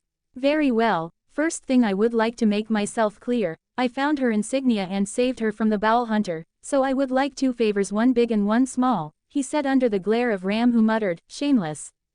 However, due to his enhanced hearing he easily heard her and his eyebrows twitched as he glanced her. Very well, state them, Rosewall replied, not least bothered by it. First, I would like to get money, lots of it actually, he stated bluntly, and Rosewall nodded. No problem, he said. Secondly, I would like to someone teach me how to read, write the language of Lugunica, and about the history of the world, he said. Rosewall glanced at Ram and nodded and replied, Very well, it shall be, Donnie. I hope you don't mind me staying guest for a few months until I can get on my foot. He asked Rosewall, who replied, I don't mind, however you said you have only YY2 request SSS. Rosewall, I don't think having Zero for a few months as a guest would be any problem. Emilia said. If that's what you want, then let it be, Sue, he said. Now last thing, and no, it's not a request but rather something about me, Subaru said, garnering their attention. I may reek of witch's miasma, and it's because I am cursed by the witch, he said, shocking Ram and Emilia. While Rosewall's eyes got a glint. Cursed, you say? Puck came out and said, Cursed by the witch, you say? How interesting, he is speaking the truth, Leah. Subaru breathed in relief, realizing Puck identified his words as truth. Yeah, if it's not a curse, then what is it? If he had said this when he had just transmigrated, then his words would have been a lie, as he considers return by death an enviable ability. However, after dying multiple times, he considers the ability a curse. Rather, he considers his second ability a true blessing. I cannot speak of what is the curse. If I was to speak about it, either I or the listener will die, he revealed, and silence permeated the room. You are cursed by the witch? Asked Rem with doubt, however Puck confirmed it with narrowed eyes. He is not lying, Leah. I can assure you that is a great spirit, said Puck. Well, I can just tell that the curse is equivalent to experiencing death, dying again and again and again, he revealed with a slight pale face as he recalled his deaths and shivered. Emilia grabbed his palm with her hands and rubbed them to comfort him. Experiencing dying again and again. What a vicious curse, Emilia said with a worried look on her face as she stared at Zero.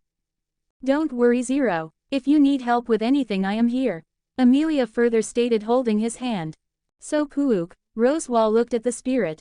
Yup, it's true as well. In fact, everything he had said is true, Puck replied.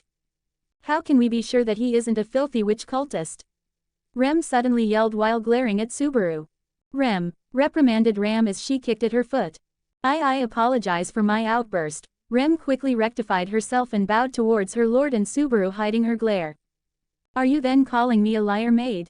Asked Puck with a glare and Rem shrunk. I can guarantee that everything he had spoken is nothing but true, Puck spat and Emilia nodded. Indeed Ram, don't you two dare treat Zero like a witch cultist. He is cursed by the filthy witch, and we should support him, instead of suspecting him, Emilia said. Rosewall nodded, indeed, I trust Puck and his wardess. So Ram, treat Lord Zero as you would treat me. Hearing her words Ram became surprised and so did Rem, they bowed in unison and replied together, yes. Master. As for whether they will uphold their promise, only time will tell. To be continued. I have made another Compioni FIC, and it has 10k words. So tell me if I should upload it here. It is basically Subaru becoming Compioni before the fight with White Whale. It is OG Subaru and no system by the way. Harem of course, however its updates will be super slow if I upload it here, since I prefer this Subaru over the original. 25 comments 0 vote. 10 magic affinities bonus chap. ... Third POV. Subaru together with Emilia reached the garden, ready to test his abilities. Hey Emilia, it will be fine if I test my physical abilities? He asked and Emilia smiled. There is no problem Zero, though I guess Ram will complain, she chuckled. She will surely do, he added and they both laughed. Puck meanwhile thought, didn't he have just met Ram? Must be because of his earlier conversation with her. Anyway, let's see how fast I can run around the garden, Subaru said and got ready, then he dashed. Ground cracked slightly as his body became a blur, accelerating to an impressive speed as he circled around the entire garden of Mather's mansion in a few seconds. Whoa, your running speed is impressive, only the top elite knights have such speed, Puck commented, as Subaru was essentially running at 1/3 speed of sound. Satisfied with his test, he asked Emilia, how long it is from her to the entire circumference of the outer portion of the garden. Well, it is around 1670 Valian or roughly 1500 Shaku, she said. He didn't recognize the first measuring unit, however latter. He totally recognized it. It was Japanese unit for measuring length, thankfully due to his memories of Subaru he knows how much long it was. So roughly 450 meters, and I crossed that like what? In 5 to 6 seconds. Damn, I am faster than a bullet train. He thought shocked. He then tested his punching speed, and with each punch he created a small gust of wind, showing how strong and fast his attacks were. Thankfully my senses, thinking speed, reaction, body balance, and maybe even my flexibility has increased, otherwise even if I had such speed, it would have been useless he thought. His biggest improvement was speed or so he is thinking, what if my base abilities are multiplied by a certain amount each time I die? My vision is extremely good now. I can even see on faraway places and read what is written there. Emilia, is there any way that you can measure my speed? Or strength? In units? He asked Emilia who shook her head. No, I don't have any such methods. How about you Puck? Do you have any idea? She asked her furry father who spread his hands and said, I am pretty sure we will need meteor to measure your strength and speed. I see, so no help here, huh? He sighed in defeat. Anyway, Emilia and Puck, can you two help me learn magic? He asked them and Emilia nodded. There is no problem I guess. If Leah is okay with it then as her father, I support her. Anyway, let's first check what magic affinity you have. Puck said and touched Subaru's head with his tail, and the area being touched glowed for a moment. Alright, I know your affinities, Puck said with a nod.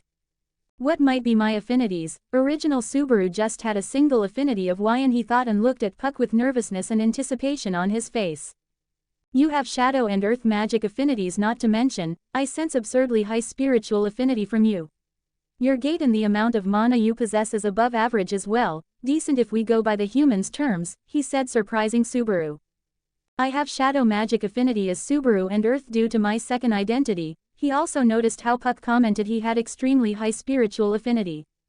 You said I have high spirit affinity? He asked curious, though he already knew Subaru had high affinity for spirits. Not just high, I mean absurdly high. Here I thought Leah's spirit affinity was the best, Puck replied. Okay, now that we know my spirit affinities, can you start with the magic lesson, sensei?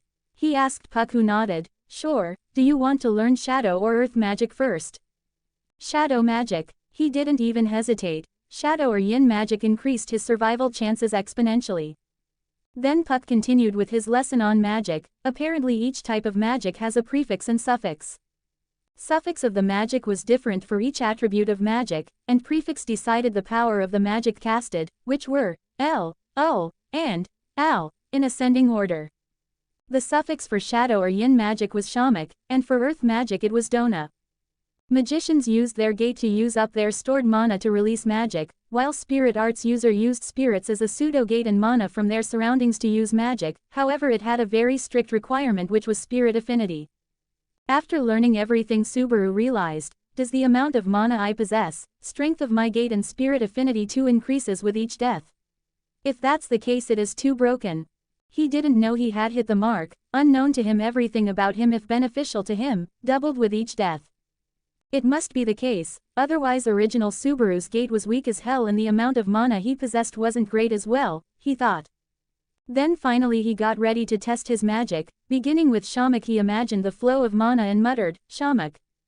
A dark cloud manifested from his hands, spreading around. He controlled to not use excess mana and succeeded creating a fog that only covered him. Damn, I can't literally see, hear or smell. Even my sense of balance has been messed up. He thought, surprised by the potency of the spell. Very good, now try to dissolve the magic, Puck said, and Subaru followed his words. Soon the black fog had dissipated. We should try Dona somewhere else, preferably not in the garden, else Ram and Rem will be angry, Puck said, and Subaru nodded. He didn't need to give those sociopathic maids any reason for disliking him. If they dislike him despite his honesty, then it's their fault, not his. After thanking Emilia and Puck, he returned to the mansion, wanting to finally meet up with Betty, the lowly great spirit. Let's see which door it would be, he muttered, and after a moment he opened a door. Luckily enough, he found the forbidden library with Betty sitting on the chair. How rude to enter someone's library without permission, I suppose. Beatrice looked at him with a cold look. What is this place? I am pretty sure there isn't supposed to be a library here, he asked her. It is forbidden library and its location isn't fixed as it keeps shifting throughout the mansion, she explained. I see, can I come in? He asked, and she frowned. It's rude to disturb someone when they are reading. I guess, I will take my leave. Sorry for intruding then, he said, leaving the room. I guess that went better than what I had expected, he thought. He wanted to help Beatrice as he could empathize with her. Both Subaru and Ayan were loners, and Subaru had it worse with all the depression stuff. I will see how it goes. For now let's focus on the current threats, he decided. The current thing he needed to deal was with Rem and Ram. He didn't know what butterfly effects there might be as well. He sighed and decided to visit Ram to get her tutor him.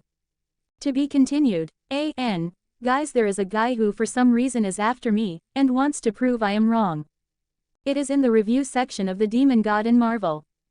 Ironically, he is the same guy, who gives his character breasts and a dick, with an overpowered system. He is ranting on how much I have nerfed my Marvel characters. I have given my points, but if you all are blind to see it, then there is not much I can do. In simple words, he is infringing my rights as an author. 16 comments, 0 vote. Re 0x Campioni to review. For some reason I cannot create a new story in webnovel, bruh. So I am uploading the first chap of that FIC here. This is only for review purposes. Third POV. On the first day, when Natsuki Subaru got teleported into another world, he thought adventure and romance will wait him. However, all waited him a world full of despair. He died several times trying to save Emilia and only succeeded when REINHARD intervened. After that he got to mansion where he died another few times, killed by the people whom he thought friends. He could still remember her look of disgust and hatred as she swung her morning star on him, while shouting, "Die filthy witch cultist." Yet somehow through all that despair, he carried through and finally saved the village and befriended Rem. The best part. She fell in love with him. When he thought that things were finally getting better for him, finally he could be of some use, and then he went to the royal capital, his worst decision ever. There he stood for Emilia, only to be humiliated and only for his efforts to be denied. For all of the efforts he made, he was bitter and decided to get strong for real this time. However, he remained the pathetic weakling he was. Then he encountered the witch cult. Everyone in the Arlem village, Ram and Petra, were slaughtered. Then after that shock he went almost insane and seeing Rem being killed horribly by the Archbishop of Sloth. At that moment he vowed to kill him. However, knowing the weakling he was, he decided to beg the 3 candidates to help him. The result, he was denied any help. Even when he was ready to put all of his dignity in gutter, he was humiliated and then used by the 3rd candidate for some measly info before getting discarded. He still carried on, found some help, yet they encountered another calamity on their path, the white whale, and it finally broke him. In the end he decided to run away with Rem and persuaded her to leave with her. Yet she denied him and was about to encourage him, her words which would have resulted him to make an alliance between the 3 camps. Before she could say anything, Subaru said, "Shut up. Leave me alone."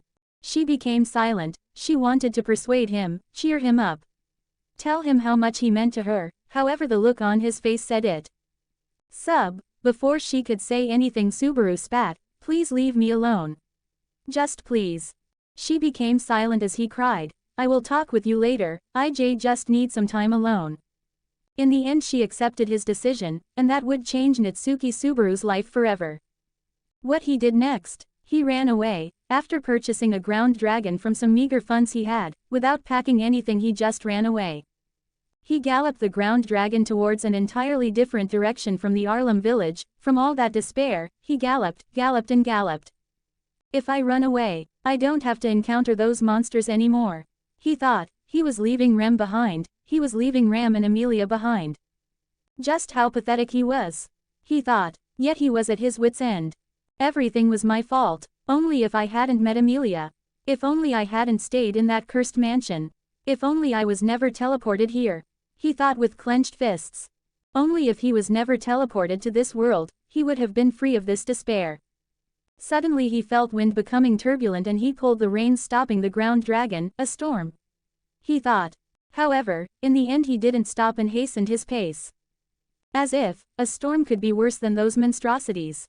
He didn't know what he will do next. However, he thought it will be good if he goes to some remote village and spends his rest of life like the pathetic man he is. Suddenly, as if glass has been cracked, and a bomb has erupted. A sudden shockwave made him halt. What is that? His eyes widened, and fear took him as he saw the 2 figures on the skies. Suddenly their bodies became bigger, covering his vision. Yam Hi Hum, a figure whose body was slightly fat and had fair skin and was clad in clothes made of gold, said in a language that he knew from his previous world. The other figure, whose figure was slim and wore a robe, chuckled and said in English, "Yamraj. This time you shall die. Filthy Roman, die." The fat figure, or perhaps the one named Yamraj, roared and manifested a huge stick and swung it towards the second figure. The second figure vanished and appeared behind him, and space itself bended in his palm, manifesting a transparent pole. "What the fuck?" Subaru screamed, and as his words cut through the clash, both the gods stopped. "Ho ho, a mortal here? To think there will be humans in this unknown world," said the second figure.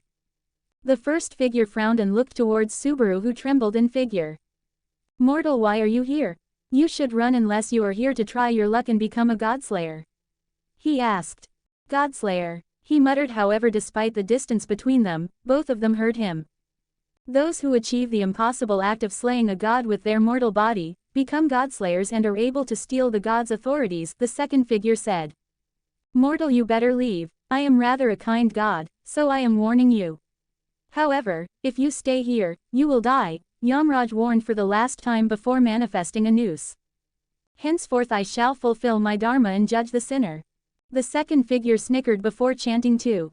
Subaru meanwhile was in shock. His hands trembled as his ground dragon shrieked. "Godslayer. If I become godslayer, can I save them?" he muttered to himself, and as if something has awakened him, he clenched his fists. "What a joke. I am just a pathetic man, how can I slay gods?" He though berating himself, yet a feeling remained. "I don't want to lose again, I don't to see Rem die again, I don't want to suffer anymore, I don't want to remain pathetic man I am. He thought, and he clenched his fists. Finally, he looked at the two giant figures and attempted the most foolish thing of his entire life. Challenging a god. Boom, he was blasted into gore the next moment from a shockwave. Natsuki Subaru gasped as he looked around. My save point has been updated. It is just before I encountered those gods. He then thought what happened and snickered to himself, what a foolish thought. How can someone like me ever hope to slay a god? I should just run away like the loser I am, he thought, and turned around, yet he couldn't pull the reins. Why can't I pull the reins? Why I still have this stupid idea of slaying the god and usurping their authorities? He thought. I don't want to die. I don't want to die. I don't want to die. I don't want to die. I don't want to die. I don't want to die. I don't want to lose. Yes, he finally realized, he didn't want to die, but more so he didn't want to lose. He wanted to see Rem survive, see her smile. I got angry on her, and even said her to leave me alone, while running away like a loser. He said as tears poured down his cheek. I don't want to die, but more than that, I don't want to lose, he said, and turned around looking at the two hulking figures that had appeared and were clashing against each other. He grabbed his chest and clenched it with angry eyes. I have RBD, I can find a way, I will have to find a way. He thought. It wasn't Rem that gave him hope in this timeline. It was his pride that was almost shattered, it wanted to show everyone how wrong they were. It was his sloth, which refused to take the hard route of watching them die. It was his gluttony, which wanted to devour the joy of his enemies. It was his greed, which wanted him to gain more power, the power of a god. It was his wrath, which he wanted to unleash upon his enemies. It was his lust, which refused to watch the woman he loved die. It was his envy, which envied those who had power, those who could have helped him. In the end he had made his decision. First things, I will need to gather information. Seeing how those gods stopped in the middle of battle just to warn me, tells that they are rather kind or foolish gods, he thought. However, kind or not, they will be his prey. He finally pulled the reins and the ground dragon carried him towards the class. Stop, he shouted, and both of them stopped, though not before creating some distance between them. Immortal, you said this world will be free of humans. Yamraj grunted while the second figure said, I was willing to go to another world, so we don't harm humans. Who are you to accuse me? Listen to me, he shouted, and they looked at him. Who are you both? I know you are gods, but, they both chuckled. I am god of death. Yamraj, the first figure, completely cladded in gold on his upper half and wearing a dhoti on his lower half, replied. I am god of beginnings, gates, transition, time, passages, space, and endings. Janus, the second figure, introduced himself. Subaru quickly realized who they were, thankfully due to his vast mythological knowledge. Former was Hindu god of death and judge of hell. The latter was a Roman god. However, why they were both fighting and why the fuck two gods from different mythology even interacted, he didn't know. However, he could infer they were from a different world considering their words. Subaru soon acted on his plan. However, realizing he was trying to kill them, Yamraj swung his stick and shattered his body into gore. Subaru didn't give up. During his third life he finally found something that was capable of harming those gods. It was shards of space from Janus' spear. The very fact that space itself was torn apart showed the prowess of the two gods. However, the moment he touched the space, his skin burned and melted, leaving him with agonizing pain, yet he gritted his teeth and threw it towards the both entities. Logically it hit them both and pierced their skin. However, it was unable to kill them, and Janus stabbed his spear and created a big hole on his body, tearing it into two. Fourth, fifth, sixth, and finally seventh time. He had died 6 times, and now during his 7th time he formed a plan. Oh, mighty gods, your wrath shall consume this fragile world. Please have mercy, he said. I understand, mortal. However, I have to kill this filth, said Yamraj. Janus rolled his eyes and said, yeah, this fat man has to die. Subaru knelt and said, then please, O might beings, use your weapons to fight, however do not unleash your divine authorities. Both of their eyes lit up. Indeed, if we both were to fight with our sheer strength it could give a better result. Are you so foolish to follow the words of a mortal? Janus snickered. However, Yamraj laughed. You are so scared to fight me like a man? Yamraj said, and Janus roared, fine. I shall take you in. Then they started fighting using their weapons. Subaru quickly got on top of a nearby small hill and watched their fight carefully. His palms seethed with pain as he secretly grabbed 2 broken pieces of space shards. Now all was left was to wait till the loop where both gods almost kill each other and he reaps their life. He knew perhaps he would have to die more times, but Subaru wasn't willing to stop now. He finally saw victory in his sight. Ah! Suddenly Yamraj's chest was pierced by the spatial spear. He roared and pierced Janus' heart with his stick. This is the time, Subaru thought. He didn't think he would be this lucky to have the chance on the first try. He quickly ran and jumped off the cliff, and silently threw both the shards at 2 gods. He fell on the ground, and his bones broke, however his shards successfully pierced both the gods. Subaru turned himself, barely breathing, and blood dripped from his head, when he heard the laughter of both the gods. Mortal, rejoice, for you have slain the god of death, judge of hell. Yamraj said as his figure started vanishing. To kill 2 gods at once, you did take advantage of our kindness. Other gods would have obliterated you the moment you have came near them, but still. You have become a god slayer. Both of them wished Subaru well before vanishing. Subaru's became unconscious. When Subaru opened his eyes, he was on someone's lap. He opened his eyes to see a woman with violet hair, and blue eyes looking at him with affection. Fufu, to think I will have a child from another world. Truly a blessing, she said as she gently patted his head. Subaru jumped off from her lap and said, where I am.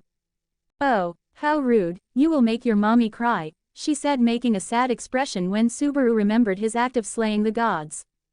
Wait, I slayed those gods, he said, and Pandora chuckled. Yes, even though you did take a bit of advantage of them, considering you were just a mortal before, I shall make you my 7th child and the 7th god slayer. Who are you? Subaru finally asked. I am a true god. Pandora, the mother of all campeons, are the god slayers. This also makes you the bastard children of my husband, Epimetheus.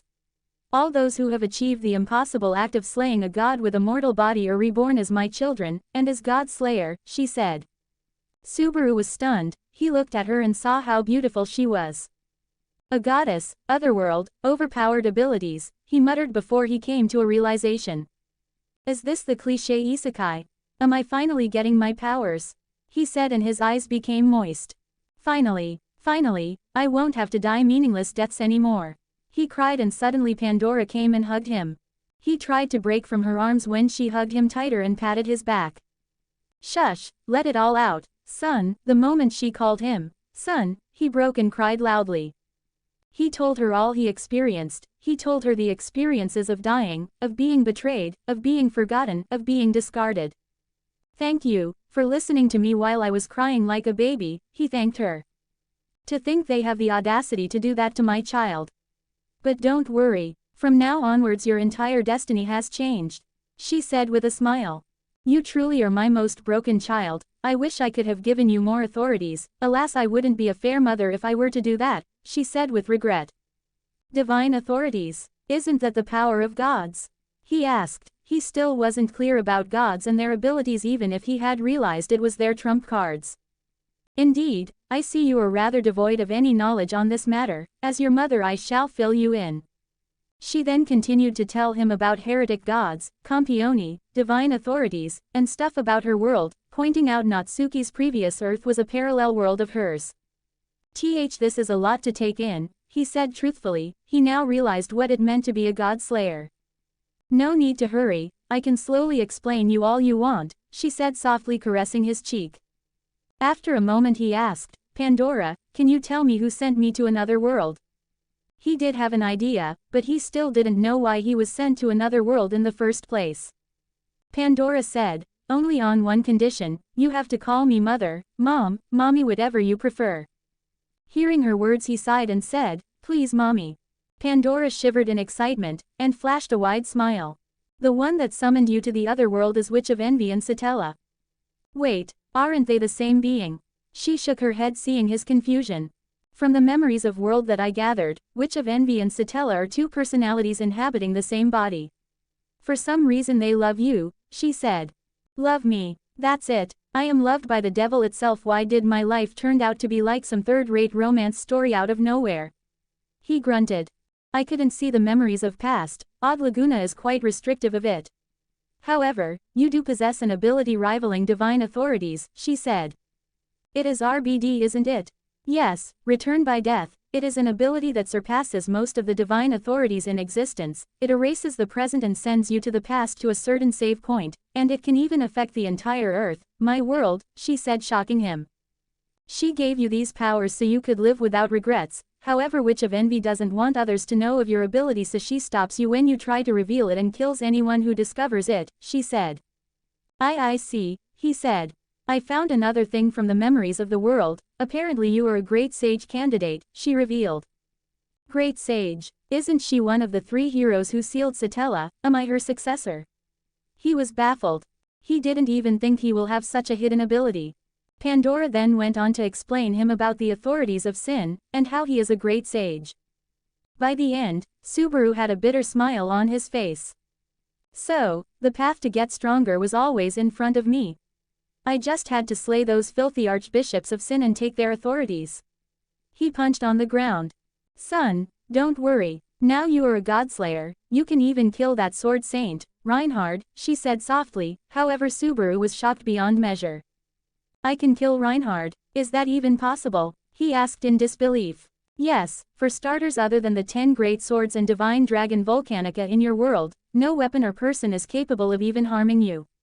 Same with the magic, your magic resistance nullifies all the magic that isn't godly, she said. Damn, but how can I kill REINHARD? He has the strongest sword and bullshit cheats. He complained. Yes, however, both divine authorities and sin authorities are above divine protections. Despite his ability to resurrect, if you were to use your divine authority, Noose of Death, you will be able to bypass all his protections and kill him, she revealed. Damn, doesn't that mean I can kill anyone? Even gods? He smiled. However, she sighed. Subaru, you have 2 divine authorities, each gained from the 2 slain gods. However, the authority you gained from Yamraj, while invincible against those who lack divine authorities, it is powerless against those who possess them, she said. She then told him how the authority, Noose of Death, as according to legend can only claim the lives of mortals. Even if the said mortal has the ability to resurrect, as long as he isn't a god or god slayer, he will be instantly killed. Then, knowing that his second divine authority, which was of gates, through which he could teleport, was also no attack ability. So I am destined to be a support role, he said with twitching eyebrows.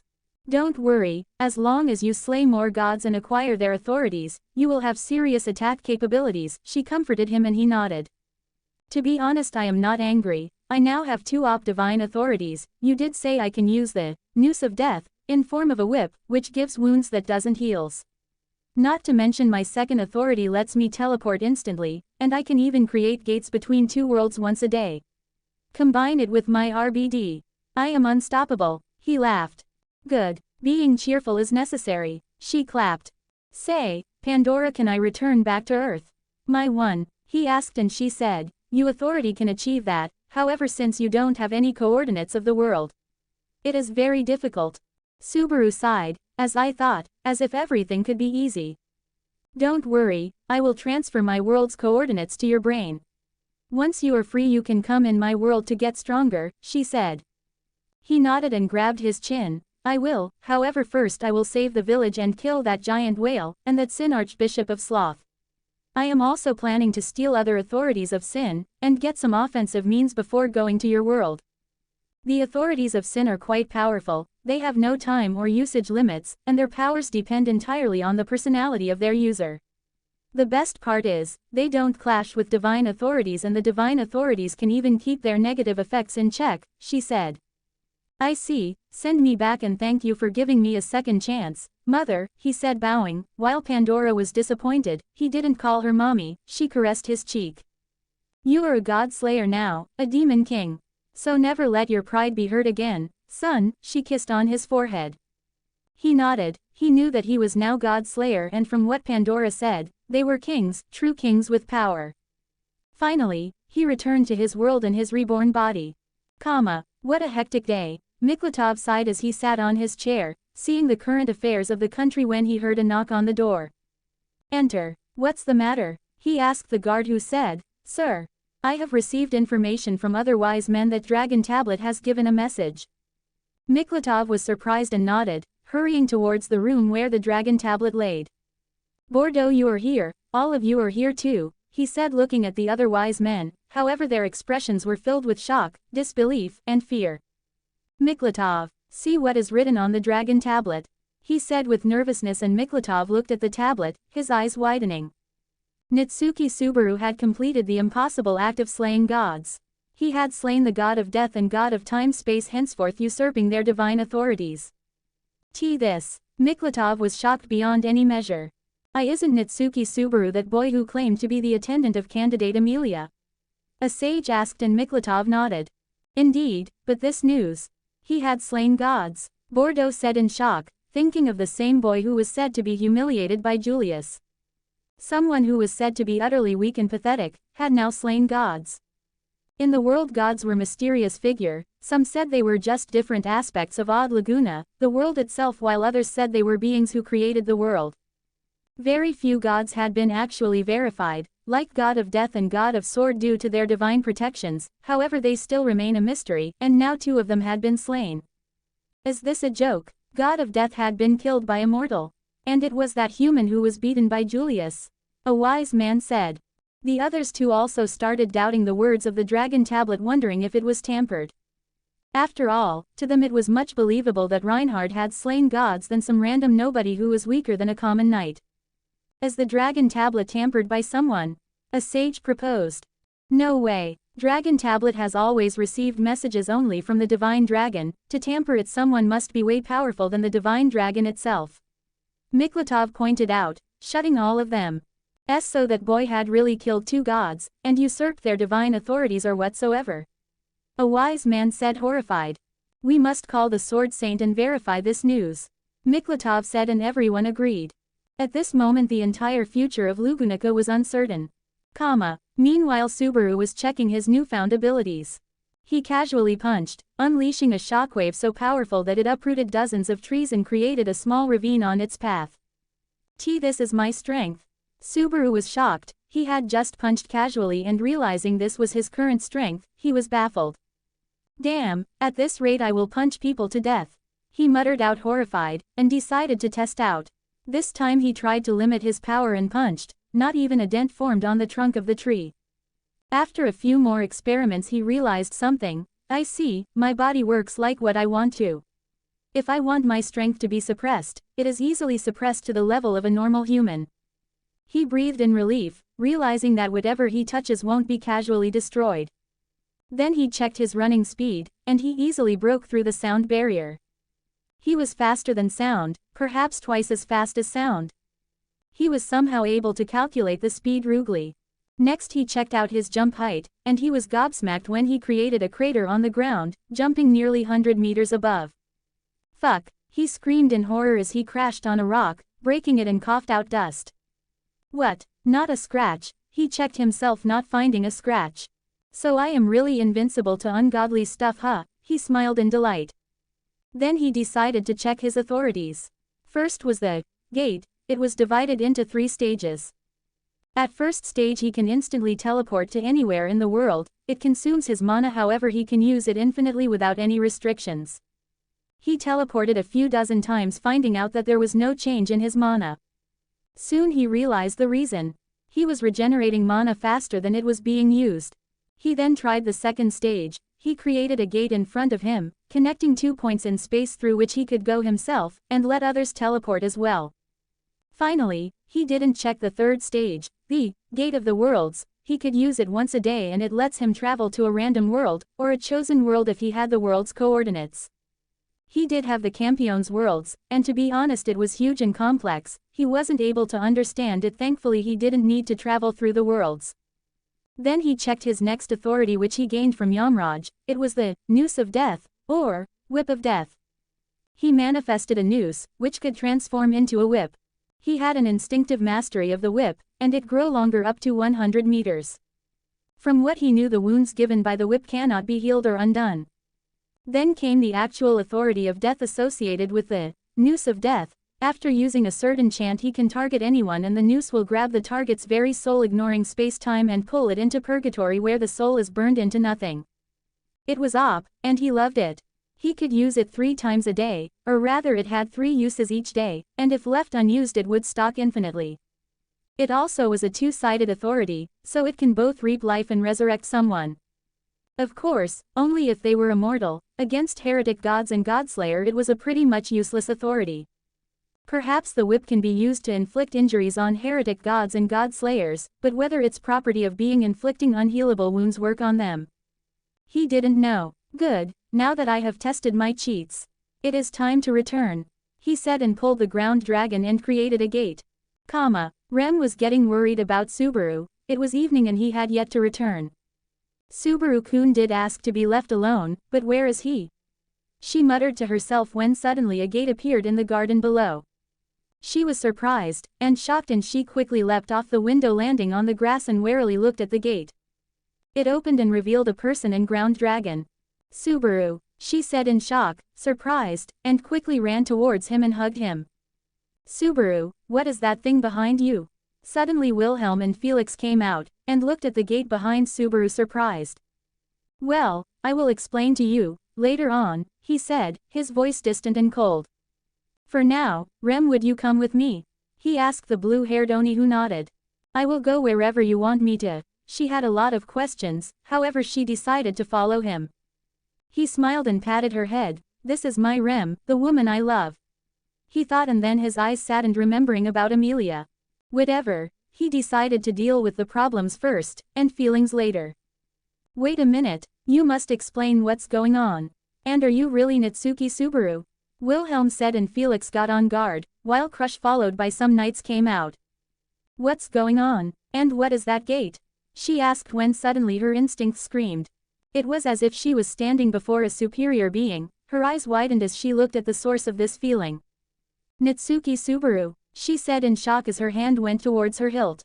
Why are you all going so aggressive towards me? He instantly noticed their aggression towards him. Are you truly Natsuki Subaru? Because I am feeling danger from you, Wilhelm explained, grabbing his sword. Stop, this is truly Subaru-kun. His smell is the same. Rem got in front of Subaru in defensive position. At this moment Subaru felt as if he won life seeing Rem standing in front of him, in a defensive position. This, indeed the look on your eyes is the same. However, why I am getting this feeling? Sword Demon sheathed his sword, realizing it was truly Natsuki Subaru. I am indeed Natsuki Subaru, he said, and Crush too realized he was not lying. However, for now, I shall depart with Rem. If possible, I will explain to you this later on, he said, grabbing Rem's hand, and took her in a princess carry. Subaru-kun, this. She blushed seeing her position, however Subaru smiled and took her and the ground dragon, crossing the gate. The next moment the gate closed before their eyes, and disappeared out of thin years. What a jerk. Nya. To not even explain Miss Crush what's actually happened with him, Felix grunted in dissatisfaction. To her, Subaru was a patient who needed their help, and after getting so much help from her and Crush, he pulled a mysterious gate out of nowhere, and gave them a feeling as if they are looking at their death, and then walked away. Indeed, we must know what happened to him, Wilhelm said. As of him being secretly a powerful magician. Wasn't his gate broken by using a measly shamanic spell? That's why they had so many doubts in their mind. Subaru and Rem were transported to the place where the white whale would appear, by the Flugel's tree. Subaru-kun, can you let me down? Rem asked in a soft tone. Subaru smiled and let her down gently. He looked at her blue eyes and recalled every memory of her death. This time, even if gods want to kill you, I will slaughter them, he thought as he grabbed her cheek, caressing it gently. Say, Rem, will you forgive me? He said, and she looked at him confused. Actually, I have an ability, I cannot tell what it is, however through it I knew we would encounter the white whale and Arlem village will be attacked by witch cultists. Everyone, including you, was supposed to die, he said. She looked at him shocked. She knew he was hiding something, but this. I tried to find way to save everyone. Maybe you don't understand what I am talking about, but I was denied. Crush didn't believe in my words. Priscilla humiliated me and threw me out. As for Anastasia, she used me to get some info before leaving me helpless. His words struck. I tried, I really tried, but everyone just kept dying. I was out of options. I didn't want to die. I didn't want any of us to die, he revealed, and she silently listened to him. When you denied to run away with me, I was hopeless, I told you to leave me alone, however I actually ran away, like a pathetic loser. At that moment Rem put her fingers on his lips. Subaru-kun, you must be really in pain, forgive me for not realizing your suffering earlier, she said, and Subaru grabbed her palm. Rem, to be honest, I know everything I said is crazy, and doesn't make sense, he hesitated. I believe you, Subaru-kun, with every fiber of my being. She planted a kiss on his palm. She had already a few guesses about his ability, perhaps he can see future. Or rather, multiple futures. Subaru felt blessed to have someone like Rem. I ran into two gods fighting each other, and believe it or not I have killed them and usurped their divine authorities, at least a part of it, he said the craziest words in the world. Rem knew how weak he was, Rem knew it should be impossible for him to kill gods, yet there was no doubt. He showed a new ability, she could feel something else from him. It was as if she was standing before a predator at the pinnacle of the food chain, she could feel death.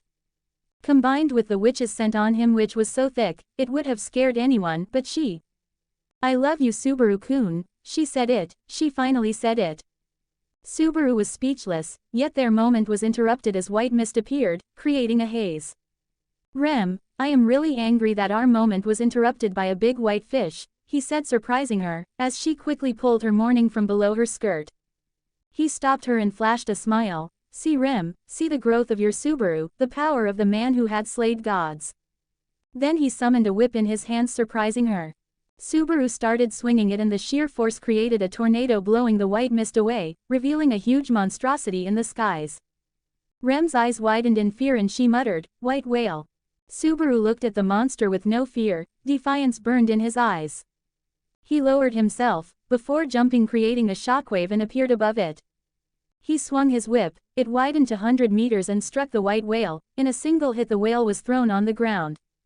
Its back was sunk, and a bloody huge mark of whip stirred as the wound started decaying. I am the god of death, suddenly Subaru chanted, and his entire aura changed. A horrifying aura released from him. Just in being the presence of Subaru, Rem trembled, her senses were screaming even if it was not targeted towards. A golden throne appeared in the sky as Subaru casually sat on it. Bones spurted out from the sides of the throne and below, forming a platform. I am the judge of hell, the end of living. I shall judge the unworthy of living. I henceforth deprive of your life. Burn under the weight of your sins, karmic retribution henceforth comes. His whip escaped his palm and started floating in the sky, cladded in an ominous aura. Yamadute's call. Meanwhile, the white whale has already gotten back in air and had summoned his clones, which flew towards Subaru trying to attack.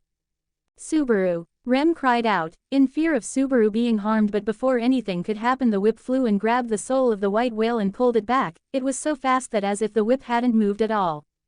The clones vanished, the white whale froze, it dropped from the sky to the ground.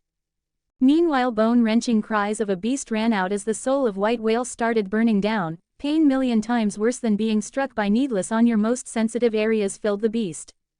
However, in a few seconds, it was burned into nothing. The throne of gold started vanishing and so did the enormous bones.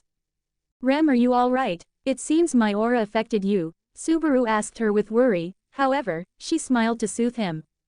I am alright, but the white whale. She looked at the corpse of what was once one of 3 biggest disasters in the world. She recalled Subaru's aura the moment he used his divine authority. It was as if being the presence of God of Death himself. Subaru-kun killed gods and usurped their authorities. Is he God now? She thought, the man she loved was no less than a god right now. She even doubted that someone like REINHARD could survive that. Rem, this is unfortunately not over, he said, and she nodded. I am with you, Subaru-kun, she said, leaning against him. As long as I am alive, even if the witch herself comes, I will protect her, Subaru swore in his mind. He had already told a part of his abilities, although indirectly, and he didn't feel being choked and his heart grabbed again. But he knew if Rem realized what his ability was, perhaps witch will come out again. But this time, he was ready for her. Bro, I am rooting for you to fix her. Meanwhile, back in royal capital, all the royal candidates were summoned by the wise men. Miklatov thought it would be better if the royal candidates knew the truth, and could help them verify it. REINHARD was called back from his mission. His abilities were must for them to verify about Subaru slaying gods. The wise men seated on their seats, while royal candidates came one by one. This time the hall was free of royal knights and nobles, only some important people and the allies of the royal candidates were present. "May I know why have we been called so late?" asked Crush, and all the wise men showed troubled expressions. They have gone and read through everything about Natsuki Subaru. They had found prior to his first appearance in the royal capital a month ago there was no information of him. As if just dropped out of nowhere, and now knowing what had transpired prior to this meeting they cannot help but feel uneasy. The man who had killed gods had been insulted in the worst way possible, by one of the candidates nonetheless. Marcus, the captain of the Royal Knights, said, "Please be silent. Soon a very important discussion concerning the very future of Lugunica is about to happen." "Another one," smiled Anastasia, realizing some wise men were giving weird looks toward her, or rather to Julius, who was confused as heck. Soon, Reinhardt followed by Felt entered the room and all the wise men breathed in relief. A servant slowly took out the dragon tablet on a luxurious trolley, and placed between the two groups. Wilhelm's eyes narrowed as he looked at Reinhardt before looking away, pretending to not notice him. However, Reinhardt had already felt his eyes looking at him. "May I know for what I have been called off my mission?" he asked in a tone full of respect. "An hour ago," began Miklatov, "we got another message from the Divine Dragon and it still persists till now," he continued. The servant took off the red cloth, presenting the dragon tablet for all of them to see. The royal candidates casted curious glances at each other. "See the message for yourself," said one of the wise men. "Julius, can you go and read the message for us?" Anastasia looked at her loyal knight, who nodded and went forward, standing in front of the dragon tablet. The moment his eyes fell on the message, color drained from his face as his eyes widened, his figure started trembling. Everybody quickly noticed something was wrong. Reinhardt, seeing Julius stunned, quickly walked forward and looked at the dragon tablet, becoming stunned as well. "What's written on that damn tablet?" Felt grunted at her knight, who turned around and took a deep breath. "It is written here, Natsuki Subaru had completed the impossible act of slaying gods. He had slain the god of death and god of time-space, henceforth usurping their divine authorities," he broke the news. Gasps rang out throughout the room. "Say again." Felix looked dumbfounded. "Natsuki Subaru had slain gods of death and time-space, that's what written here," Reinhardt said again. "Is this some kind of joke? That peasant had slain gods?" snickered Priscilla. Her opinion of Natsuki Subaru was very low. He was just a peasant who had been beaten down for overstepping his boundaries, not even worth remembering. "Can we be sure that dragon tablet hasn't been tampered with?" suddenly pointed out Anastasia. "Miss Crush, are you saying that someone is capable of tampering with the magic of the divine dragon itself?" Marcus seemed to heard the words of blasphemy. "Indeed, even I cannot tamper with the messages," Reinhardt said. "There existed no divine protection in the world capable of doing that. The messages states that Natsuki Subaru had slain two gods, enigmatic beings whose presence had been a question for decades. Normally all the words on the dragon tablet are considered absolute truth, yet the absurdity of the situation makes it necessary for us to verify this news," said Miklatov. "Indeed, there is no way that boy who was beaten like an idiot can kill gods," said Anastasia confidently. Julius also finally recovered.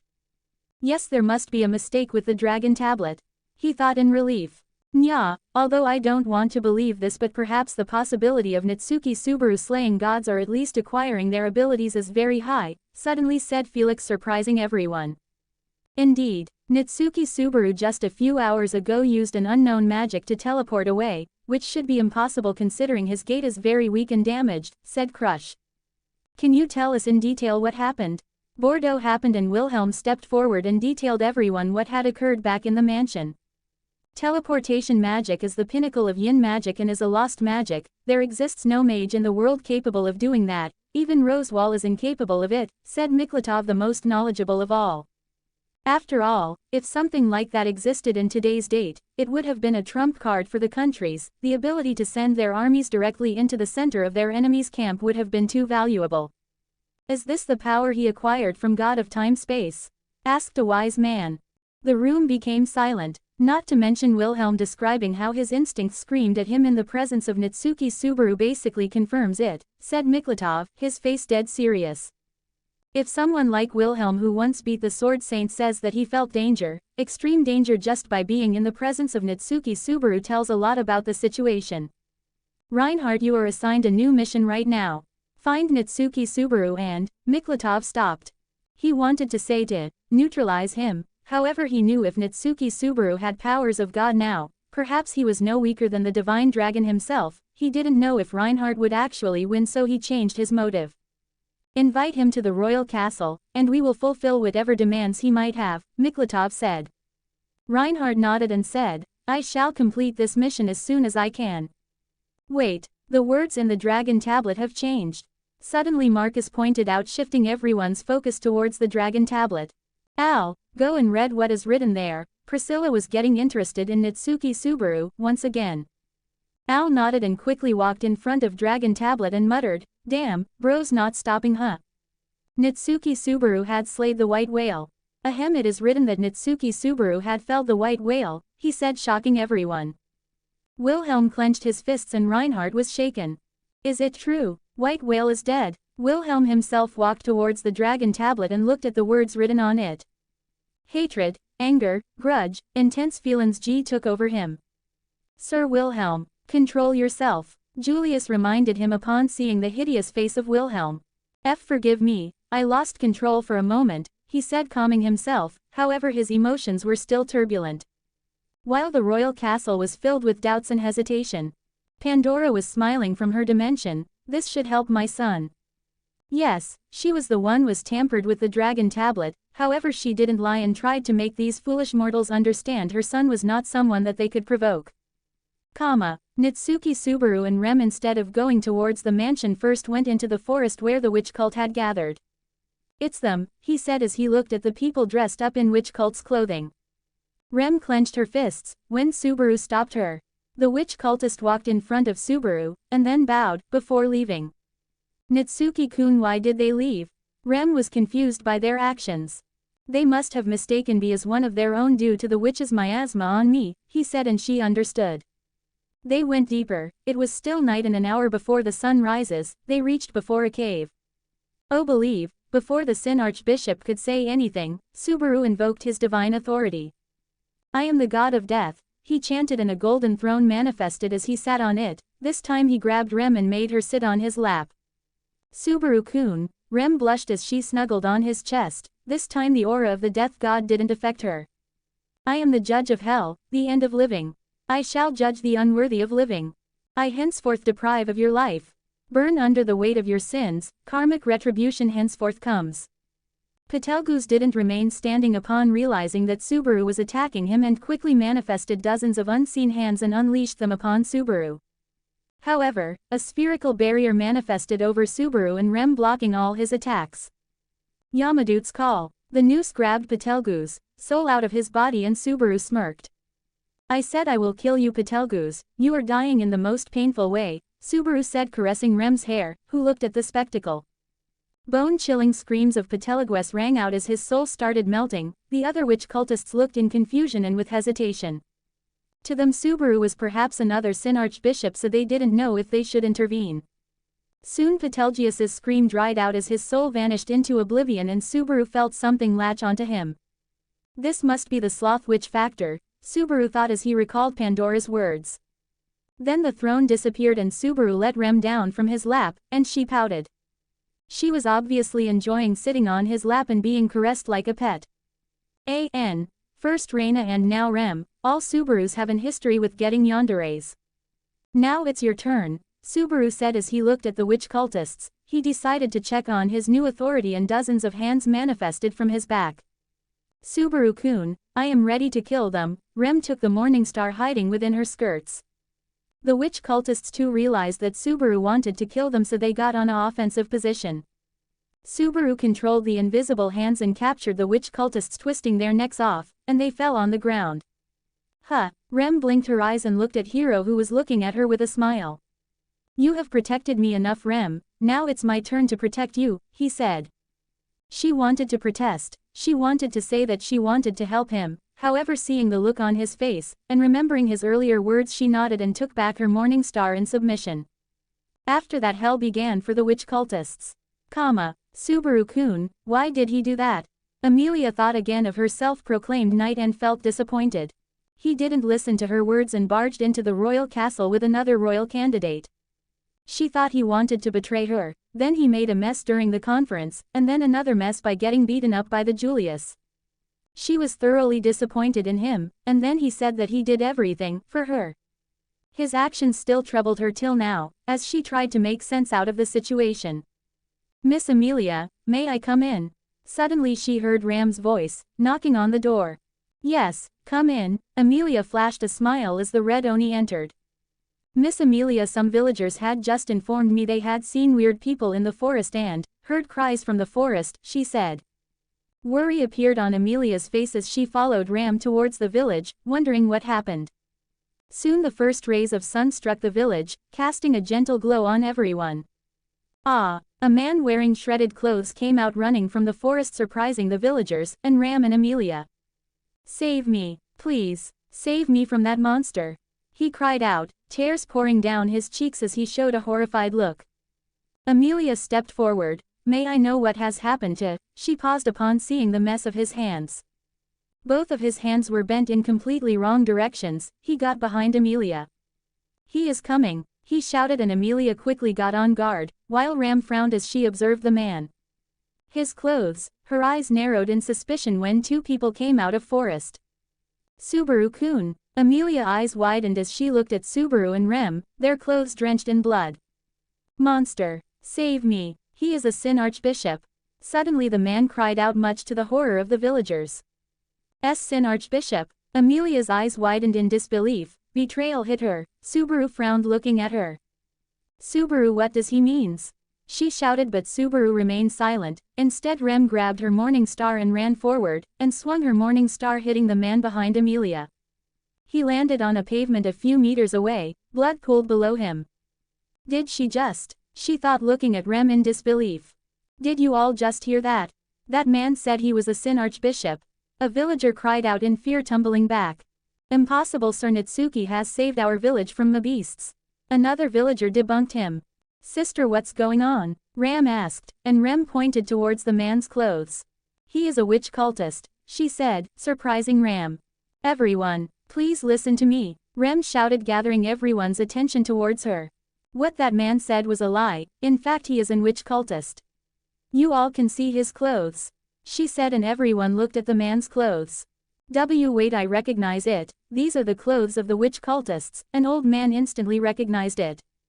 Subaru-kun in fact had killed all the witch cultists dwelling in the forest, who were preparing to attack the village. Rem said, and the villagers gasped. While Emilia looked in disbelief, then she looked at Subaru, understanding she had misunderstood. "But why I am feeling danger from Subaru." Her senses screamed extreme danger just by being in the presence of Subaru, as if embodied death itself. Even Meliquera didn't come off as dangerous as Subaru right now. Even Ram was getting the same unsettling feeling from the Subaru, it just made shiver from it. Meanwhile Subaru wondering what to say to Emilia. "Not anymore, I am not a weakling anymore," he thought as he recalled Pandora's words. "Never let your pride be hurt," he muttered to himself. "Barusu, tell me what's happening," said Ram as if ordering him. "To be honest, I don't think if you will believe me, Sue, Rem, you can brief her later on," he said. Ram grunted and Rem nodded. "Barusu, I am resigning from my position as the butler of the Rosewall Mansion," Subaru bluntly said before she could say anything else, leaving everyone surprised. He then looked at Emilia and bowed. "Thank you for taking care of me when I was all alone, but I don't think I would like to stay as a butler anymore." He is literally the Demon King, working as a butler. It didn't suit him. He was done with following Emilia like a dog. If someone had said it earlier that he was Emilia's dog, he would have accepted it as a compliment, and now he thinks about it again, he realizes how much just he had degraded himself. Of course he was grateful to her. After all, she saved him and helped him when he had no idea on what to do in this unknown world. But following her like a dog wasn't the solution. Meanwhile Ram seemed offended by Subaru's words, as if he was betraying Rosewall, who employed him when he was most helpless. "Stupid Barusu, what are you saying?" she shouted. However, Subaru ignored her. "Anyway, I am getting a bath, let's have a meal after that," Subaru said, deciding to talk to them after taking a shower. However, Ram stood in front of him with anger and glared at him. "If you have left your job, then you are not allowed to enter the mansion." "Sister." Rem quickly went protective and stood in front of Subaru, While she too was surprised by Subaru leaving his job, she understood his reason. Not to mention anything, Subaru was equivalent to a deity now. How can he work as a butler to Emilia? Subaru meanwhile sighed. He could have forced to go into the mansion ignoring her, but in the end decided not to. His personality change will be a gradual one, so be patient. He could use help from villagers, but whatever, Rem, you go take a bath, I will meet you after a few hours, he said to the blue Oni. Subaru-kun, all right, she nodded, and Subaru just gave a smile. Meanwhile I will check the forest for any hidden dangers, he said, ignoring Ram and Emilia, and then jumped. He casually broke the ground, leaving a small crater as he jumped dozens of meters and landed away in the forest. His sudden jump and the small shockwave left behind shocked everyone. Ram meanwhile was frozen on her place, unable to comprehend what she had just witnessed. She saw Subaru show a superhuman feat which he shouldn't be able to, considering how weak he is. Rem, is he really Subaru? Asked Emilia dryly, and Rem nodded. Oni-chan and Emilia-sama, I know you must have doubts and be confused. I shall explain to you to everything, and don't blame Subaru for anything. He has gone through a lot. I don't think I will be able to forgive you both if you keep shouting at Subaru like that, even you, Oni-chan. Her words shocked Ram, who looked at her sister in disbelief, because her sister never went against her wishes or words, but now she was taking a firm stance for Subaru. Ram calmed herself down and nodded. Very well, we shall return to the mansion, though not before disposing of this corpse. She looked at the dead witch cultist. The villagers still had many doubts and were murmuring, however the superhuman stunt that Subaru pulled off definitely gave them a huge surprise. Meanwhile Subaru, deep in the forest, sighed. He didn't know what to say further and just decided to bail out and gather his thoughts before approaching them again. Still, I need to clean myself, he muttered, looking at his dirty clothes. He had kept the ground dragon by mansion before venturing into the forest with Rem. How about I try my other authority? Subaru thought out loud. He hadn't tested the world gate as of yet.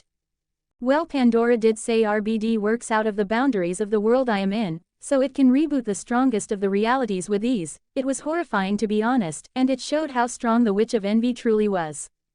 With that authority I should be safe, and Pandora also said my body can survive a few nuclear attacks with having just minor injuries, so yeah, I should be safe in most of the worlds, he thought. Subaru actually had no idea how strong the world could be, since for him Pandora's world was strongest yet, as Campioni could destroy entire continents with their divine authorities. Coupled with his intense curiosity, he decided to give it a go, conveniently forgetting that he can cast the authority only once a day. Just a sneak peek, he decided, and invoked his authority. Infinite realities, myriad worlds, I gaze upon the cosmos out of the cosmos. Open a gate to real yet unknown to me. World gate. A gate manifested before Subaru and opened slowly, revealing a swirling portal. Subaru touched it and was suddenly sucked in it, much to his surprise, and the gate closed. Damn it, Subaru cursed to himself as he landed on dried sand. He stood up and patted the dust off his clothes and looked around. The place looked eerie, however it gave him a soothing feeling. Suddenly he heard the rustling of bones and found a few skeleton creatures moving to him. Are they skeletons? Subaru looked at them, surprised as they stopped before him, before letting out a cry and attacking towards him. Obviously, Subaru simply smashed a few times in the air, absolutely obliterating them. Subaru further explored the area and cursed to himself for even invoking the authority. I just hope Rem doesn't get too worried about me, he sighed. As far as he could see, the sky was covered with dark clouds. It casted a shadow upon the entire place. Suddenly he saw a structure in the distance and broke through the sound barrier, running towards it. He reached the structure. It was a castle made of black rocks. Subaru wasn't exactly a genius at guessing its material. As he explored the area further, suddenly his sense screamed danger and he dodged by a hair's breadth. Not bad, intruder. He looked to find a woman with long purple hair and red eyes. Her body proportions were just perfect. She was the most beautiful woman he had ever seen, more than Emilia, he admits. The moment her eyes locked on Subaru, he got on guard. For trespassing into my realm, die. And thus she summoned a spear, stabbing towards him, not giving any chance to speak. Just like that, Subaru found himself in danger, again. To be continued. Fun fact, the chaps 1 to 7 of this FIC are the parts of the same chap. 31 comments 0 vote.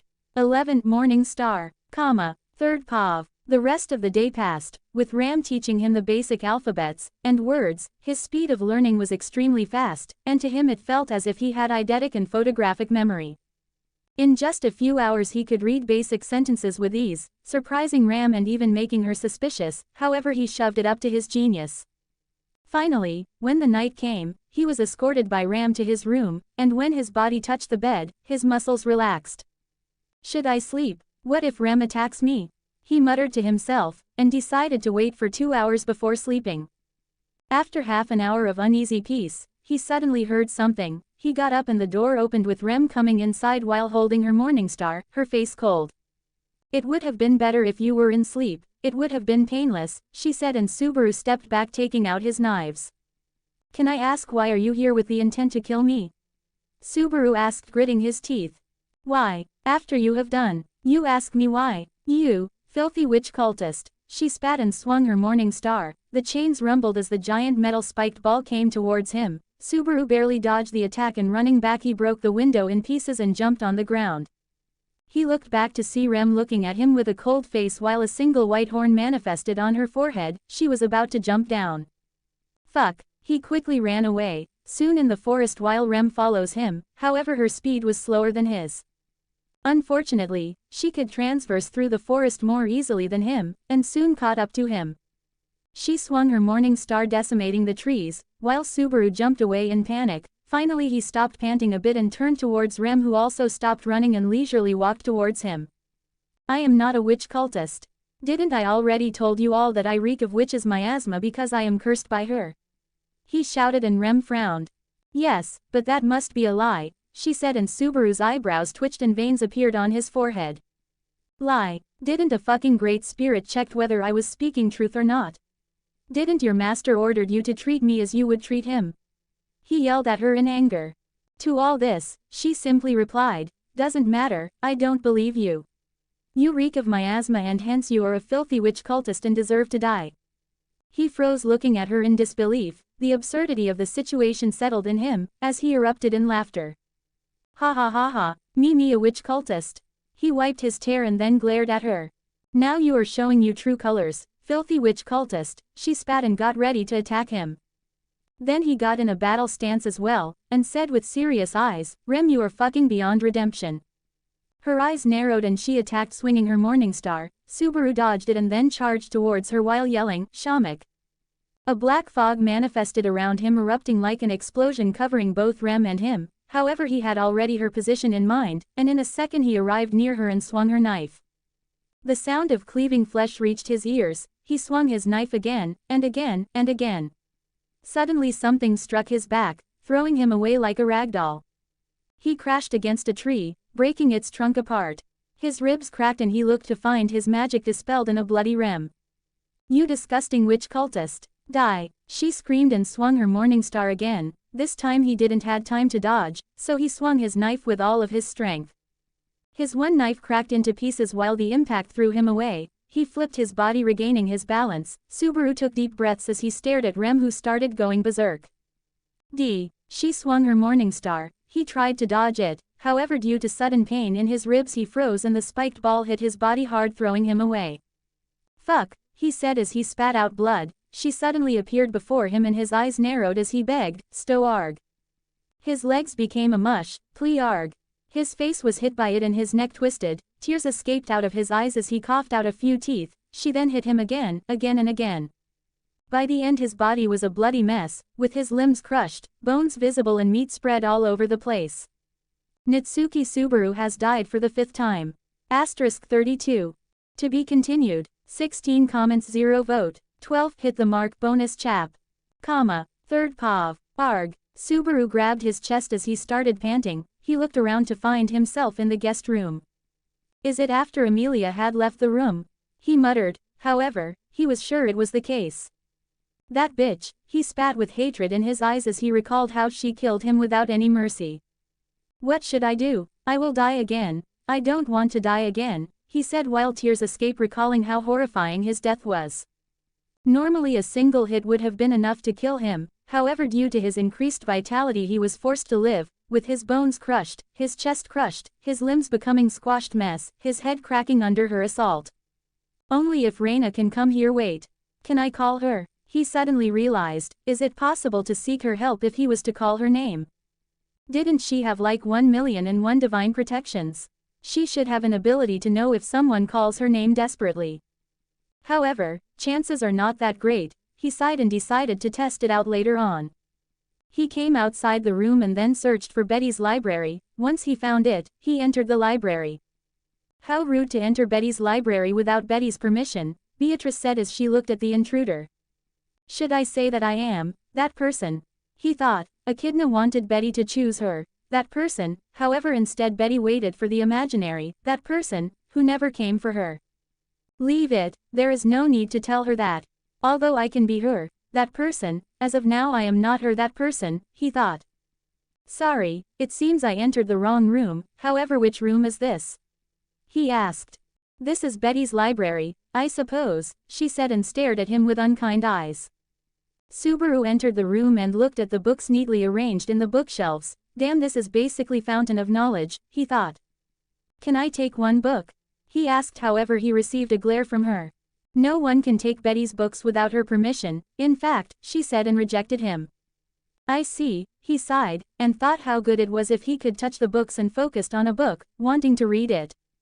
Suddenly the book came out of the bookshelf and floated in front of him. What? The book fell on the ground with a thud and Beatrice stood up from her chair. She looked at the book and then at him with glint in his eyes. Why was the book floating? She asked him, as she didn't sense any magic being used. I don't know, all I wanted is for the book to come towards me and it happened. Suddenly the book again started floating as he focused while Beatrice's eyes narrowed. Impossible, you are not using mana. How are you doing it, in fact? She asked in a cold tone. Subaru meanwhile ignored her and instead became excited. He tested his new ability, just like how he wanted the book floated, he wanted it to revolve around him and so it did. He started testing it more and decided to focus on other books. Suddenly multiple books came out of the bookshelf and started floating around him. If one was to look carefully, the books were covered in a blue light. Hey, don't ignore me. Betty suddenly got angry and touched him. Subaru froze and suddenly he felt all of his mana being drained out. You seem to have a decent amount of mana, I suppose, she said with a sadistic grin on her face. He fell on the ground and so did the books. He groaned in pain and slowly stood up. Why would you do that? He asked and she snorted. HMPH. For ignoring Betty, I suppose, she replied and then continued, now show if you can still float the books, as if ordering him. Subaru groaned and tried to lift up the books. Suddenly a blue stream of energy came out of his body and lifted up the books in air, with no reduction in power. I have drained you all of your mana, yet you can achieve this. This isn't magic, but an authority, in fact, she said and looked at him. I can smell witch's miasma from you. Are you an archbishop of sin? She asked with suspicion and got on guard. But again, will an archbishop will be stupid enough for her to drain his entire mana? She couldn't help but doubt. Nah, I am cursed by the witch. That's why I reek of miasma. As for why I have the ability to move things without mana. Honesty, I am not sure, he said honestly, however he did have an inkling of what was happening. It was telekinesis, and since with each death, his abilities have been increasing. Maybe his psychic ability has increased. In fiction it is often stated that if someone's mental capacity increases beyond a certain amount, they can use psychic abilities. Perhaps, that's the case. I will have to test how strong this ability is. As for its name, let's call it Ruler's Authority. He picked the name from a certain shadow monarch, as it matched. Is that so? She stared at him with suspicion and then her eyes got a glint. Something that isn't magic or authority, and neither curse. It's a totally new type of ability. Her eyes shined as she realized how precious this knowledge was. She looked at Subaru as if looking at prey. Subaru couldn't help but shudder seeing her sparkling eyes, however she soon realized her mistake and recovered from her excitement. The fact that something like this isn't recorded in Forbidden Library is totally unexpectable, in fact. She said as she eyed at Subaru. If you let Betty analyze this ability of yours, you can read books from the library, I suppose. She said as she looked at him for his reply. This is totally a deal worth it. Subaru smirked and grabbed her small hand and shook it.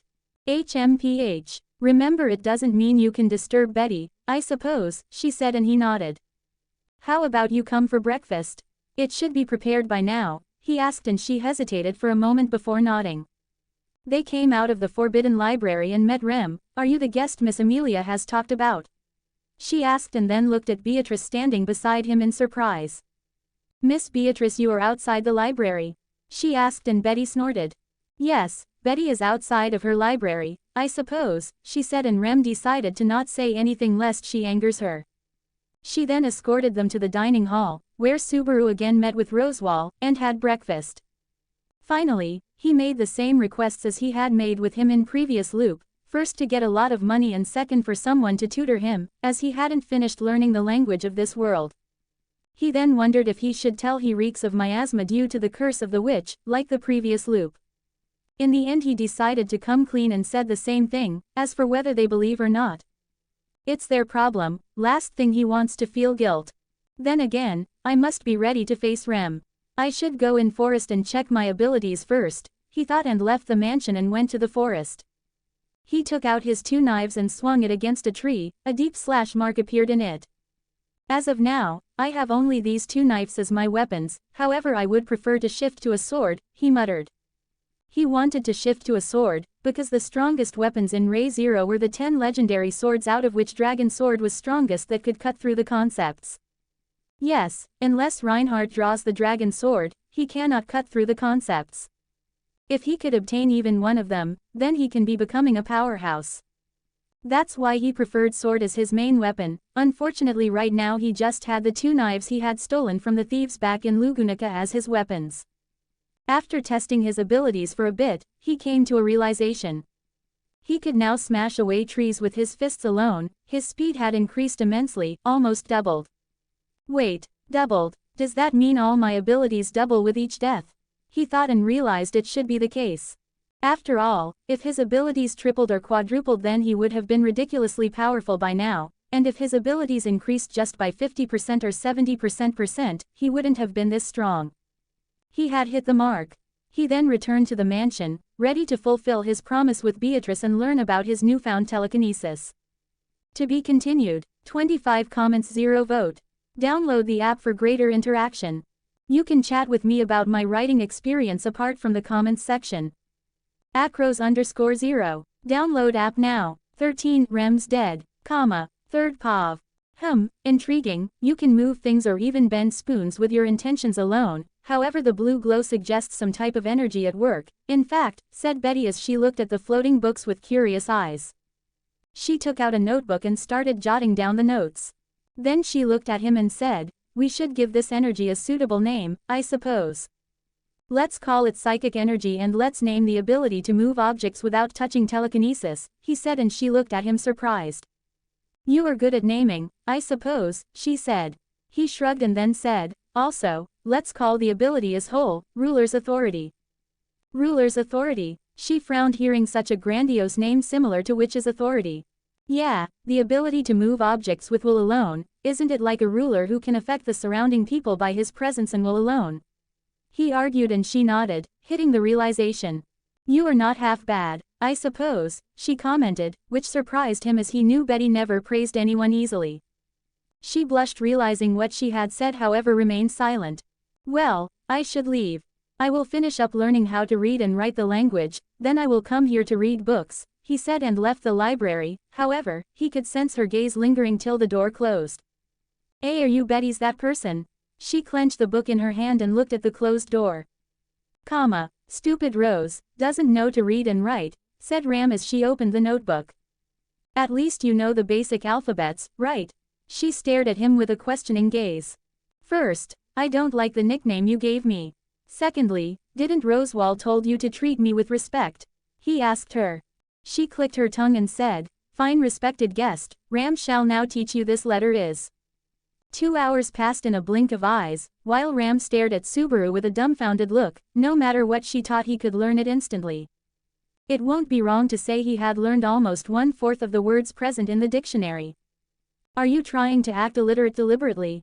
she asked with narrowed eyes.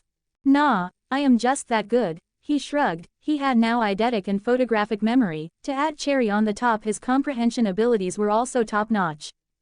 Ram's eyebrows twitched hearing his words and she muttered, "Shameless," says the woman with Stockholm Syndrome. Subaru rolled his eyes. Next, Ram left with the excuse she had to work, which he knew was a lie. In previous loop he had just seen her try to work, and the real work was done by Ram. Subaru didn't mind her and continued reading, ready to learn the language by the end of the day.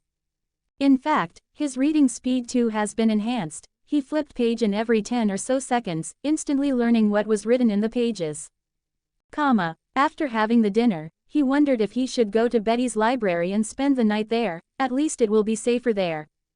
Leave it, I am quite angry with that bitch. I wanna see that bitch try, he thought with a cold look. If this Ram was to attempt to murder him, then he was gonna thrash her well. To be honest, he really wanted to kill her, but that would make him enemies with Ram and probably Puck. Even Emilia won't like it. Not to mention his reputation would be jeopardy. What a pain. Doesn't matter, this time I will take her limb or two at least if she dares, he thought before going to his bed. Just like the last time, his plan was to wait for 2 hours to see if she would come. After nearly 30 minutes someone walked in and he jumped out of the bed, holding the 2 knives. Without any surprise, it was Rem, her expression extremely cold. "It would have been better if you were sleeping, it would have been painless," she said as she held her morning star. "Really, I can sense the hostility from you. But to think you want to kill me, let me guess, because of the witch's miasma," he said, and she swung her morning star. He dodged it and broke through the window, falling to the garden. Should I scream for help? He wondered. The only one who would probably help him will be Betty and Emilia. As for Ram and that clown, leave it. He ran towards the forest, seething with anger. This time his speed doubled. If he wished she could have never catch up to him. However, he deliberately slowed himself for her to catch up to him. Once he reached a considerably open area, he stopped. "Running away is futile. You will die here, filthy witch cultist," she said as if totally assured of her victory. El Huma. His eyes narrowed as she used magic. Multiple ice spears materialized in the air. Dona. He used earth magic and a wall of stone rose up in front of him, blocking the spears. Thankfully he used quite a bit of magic, so wall was extremely sturdy and he was safe behind it. Finally he yelled, "Raina, Emilia, Betty, anyone, help me." He didn't know if anyone tried to come to help him, but it was worth a shot. "Foolish. Do you think someone will come to save a filthy witch cultist?" She snarled. However, the next moment a girl materialized in front of Subaru. Quote. To be continued. 21 comments, 0 vote. 14 I am the Sin Archbishop, representing pride. 0 bonus chap. Third person Pav. Foolish. Do you think anyone would come to save a filthy witch cultist? She snarled, but in the very next moment, a girl materialized in front of Subaru. Quote. She fell silent, stunned at the sight of the fair girl who had just appeared. Her red hair swayed gently in the wind, and her clear blue eyes looked briefly at Rem before turning to Subaru. A soft smile appeared on her lips. "I am here, Lord Zero," she said. Subaru couldn't help the wave of relief and joy that washed over him. He quickly wrapped his arms around her from behind. She let out a surprised yelp, her cheeks flushing pink. But after a second, she returned the embrace, a smile of pure happiness lighting up her face. Rem, of course, wasn't one to stand still. Without hesitation, she chanted, "Al Huma." A towering, dense pillar of ice formed instantly, racing toward them with terrifying speed. Subaru's eyes widened in shock at the incoming attack. Raina, however, didn't even glance back. Her expression turned cold as she raised a hand and simply flicked her finger toward the ice. Boom! The massive ice spell shattered into 1,000 glittering shards, the fragments flying backward with a fierce shockwave. Rem was caught in the blast and thrown through the trees like a ragdoll, crashing violently into several trunks before finally landing. Subaru's jaw dropped as he stared at the scene in disbelief. Releasing the hug, he looked at Raina with awe. She turned to him and said calmly, "Don't worry, Lord Zero. As long as I'm by your side, no one will be able to harm even a single strand of your hair." Raina, that was incredible. "You were amazing," he said, his eyes practically sparkling. She rubbed her nose bashfully, trying to hide her smile. It wasn't that impressive. If it had been anyone else, they would have been terrified of her or even called her a monster. But Natsuki Subaru wasn't like everyone else. Especially not his former self, Ayan Ghosh, who had always admired overpowered protagonists.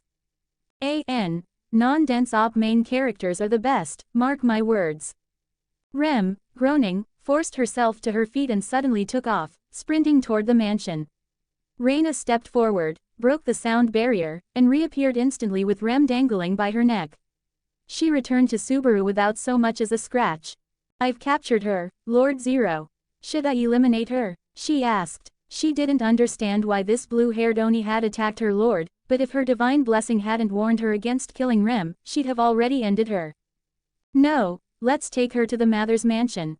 She's got some explaining to do, Subaru replied. Reina nodded.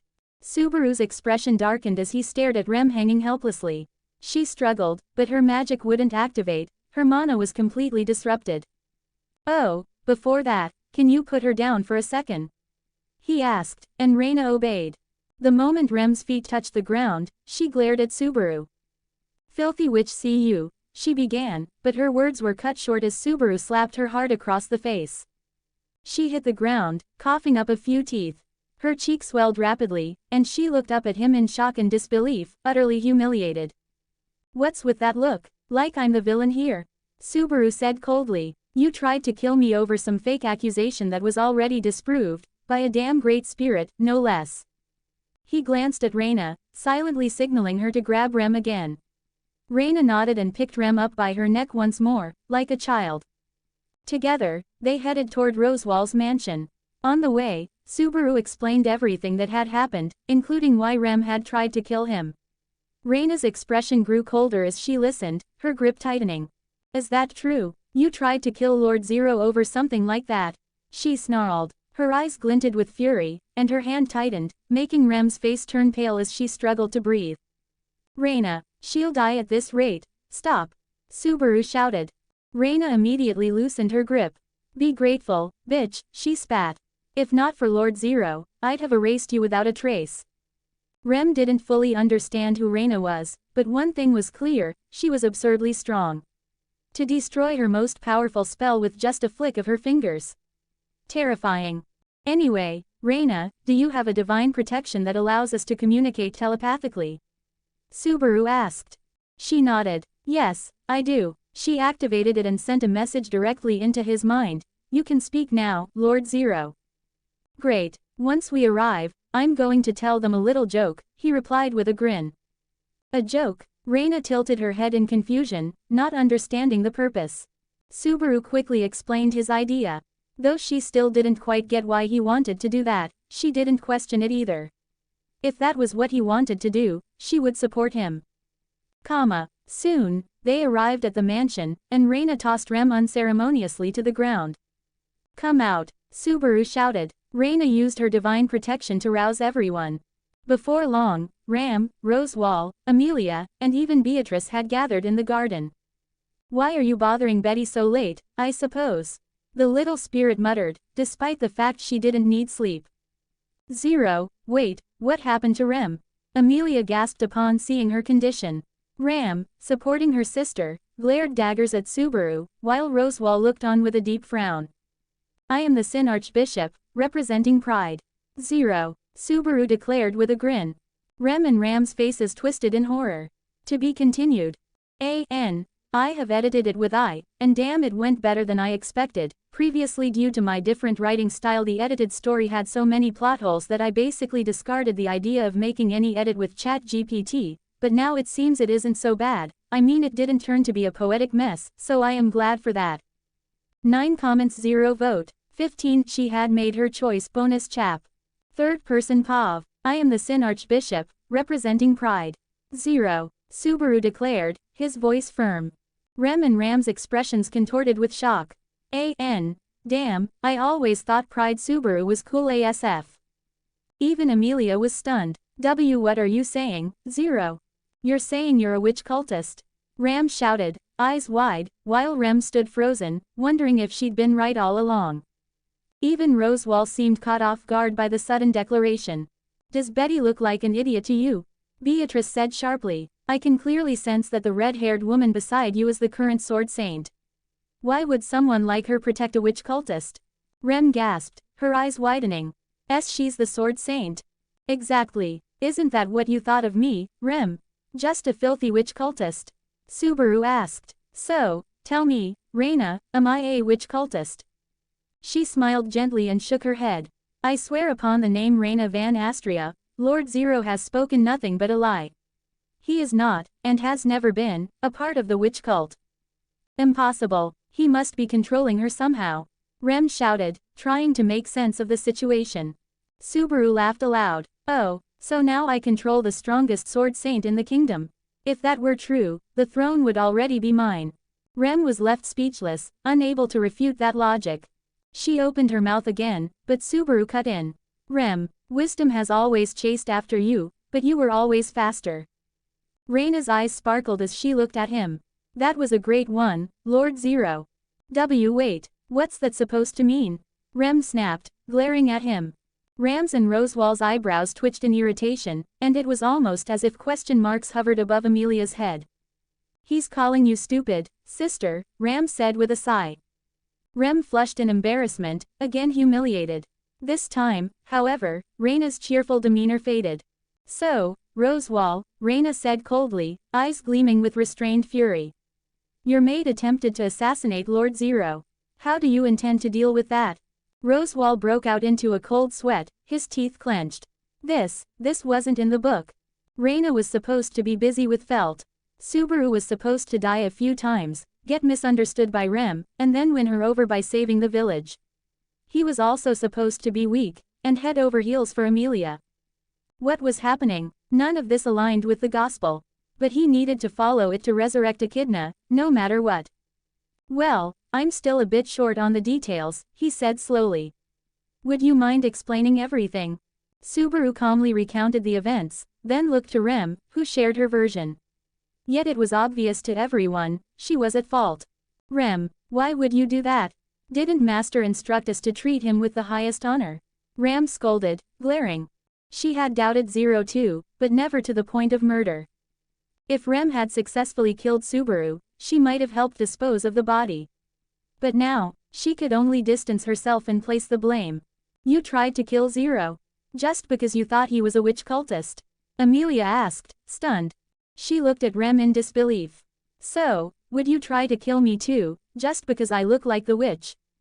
Rem's voice trembled. I wouldn't do that, Lady Emilia. Don't give me that. Emilia snapped. It's the same thing. You attacked him just because he reeked of miasma, just like people judge me for looking like her.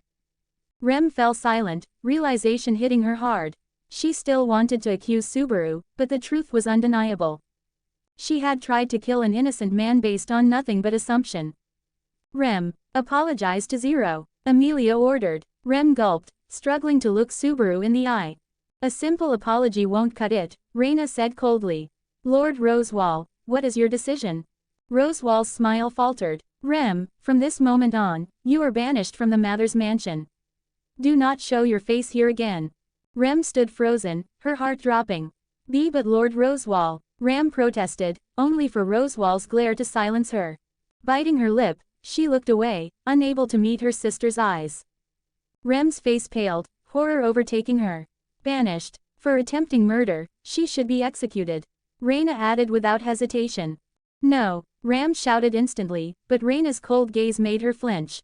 If that is your will, Miss Raina, Rosewall said, his voice flat, then Rem shall be executed. Rem lowered her head, biting her lips hard enough to draw blood. Tears welled in Ram's eyes. She rushed forward and dropped to her knees in front of Subaru. Sir, no, Lord Zero. Please spare my sister, I beg of you. Miss Raina, isn't this too harsh? Shouldn't she just apologize and accept punishment?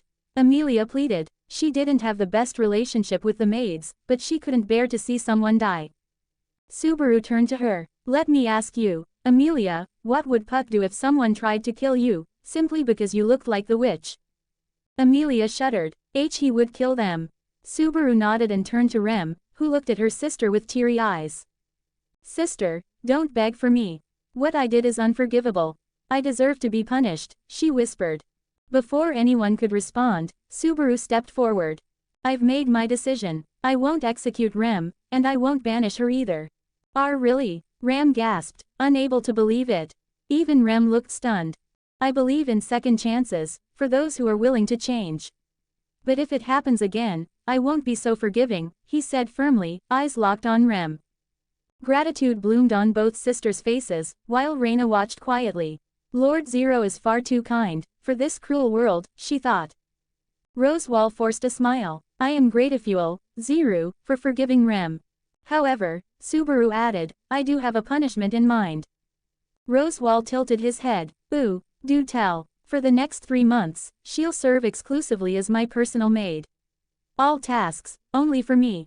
Rosewall's smile vanished. Ram gave Subaru a suspicious glare, wondering if he had ulterior motives. But she could only grit her teeth and stay quiet. No need to worry, Subaru added quickly. I won't ask for anything inappropriate.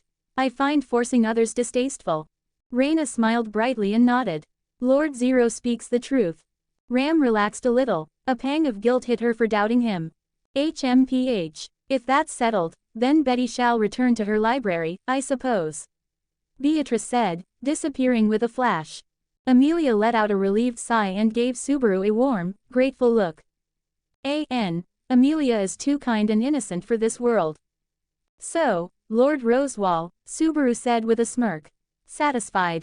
Rosewall's face remained frozen. He could only wonder what fresh torment awaited him next. Ahem. Since everything's been handled, Reina said suddenly, drawing everyone's attention, there's one thing I must clarify. What is it? Subaru asked. Why do you call me Lord Zero? There's no need for that, he said, confused. It is only right that I address my future lord with respect, Reina said. Then, to everyone's shock, she dropped to one knee before him. Lord Zero, I, Raina van Astria, hereby offer myself as your knight. Even Rosewall's eyes widened. What are you saying, Reina? Subaru asked, stunned. She smiled gently. As I said, Lord Zero, I wish to serve as your knight. She had done it, she had made her choice. To be continued. Another reason I wasn't using I, was because it made the chapter shorter, but well I guess you all deserve short chapters. 27 comments 0 vote. 16 Subaru avoided a bad ending. Third Pav. Why do you want to become my knight? Subaru asked confused. He knew Reina for a short period of time and even if they had become close to each other as friends, it didn't made sense. Don't tell me she had fallen in love with me. He thought shocked at his speculation, but then decided to not go overboard. Well, it's definitely a possibility, there might be other reasons. Meanwhile, Rosewall looked at kneeling Reina disbelief wondering, who is he? Where is he? What the fuck just happened? Well, not that extreme, but he was definitely surprised. He clenched his fists. If she is to become his knight, all my plans will fail, he thought with a grim face. Lady Reina, your decision to accept Sir Zero as your lord is a very bad idea. He doesn't even belong to nobility, while you are the heir of respected Astria family. On top of that, you are the current sword saint. If you were to accept a commoner as your master, it would definitely cause concern among the nobility. They won't even allow such a thing to happen. He quickly tried to make her change her mind. I don't need your opinion, clown. I wish to serve Lord Zero as his loyal knight. It's my decision regardless of the consequences, she replied, making Rosewall's eyebrows twitch. This doesn't even make sense. She was supposed to become that gutter rat's knight. Subaru meanwhile couldn't help but glance at Rosewall, who was trying his best to prevent Reina from becoming his knight. To be honest, this is an extremely lucrative offer. With Reina as my knight, I won't have to die again. With her power and my intelligence, I could solve anything, but it will certainly cause problems for her, he thought. It wouldn't have been much of a big deal if Reina had sworn her fealty to one of the candidates for the throne. However, for someone of her stature to swear fealty to a noble, much less a commoner, can shake the entire kingdom. She was sword saint for a reason, the kingdom's trump card. If she were to swear her fealty to a commoner, and an outsider nonetheless, will bring her position into trouble. Miss Reina, why do you want to become my knight?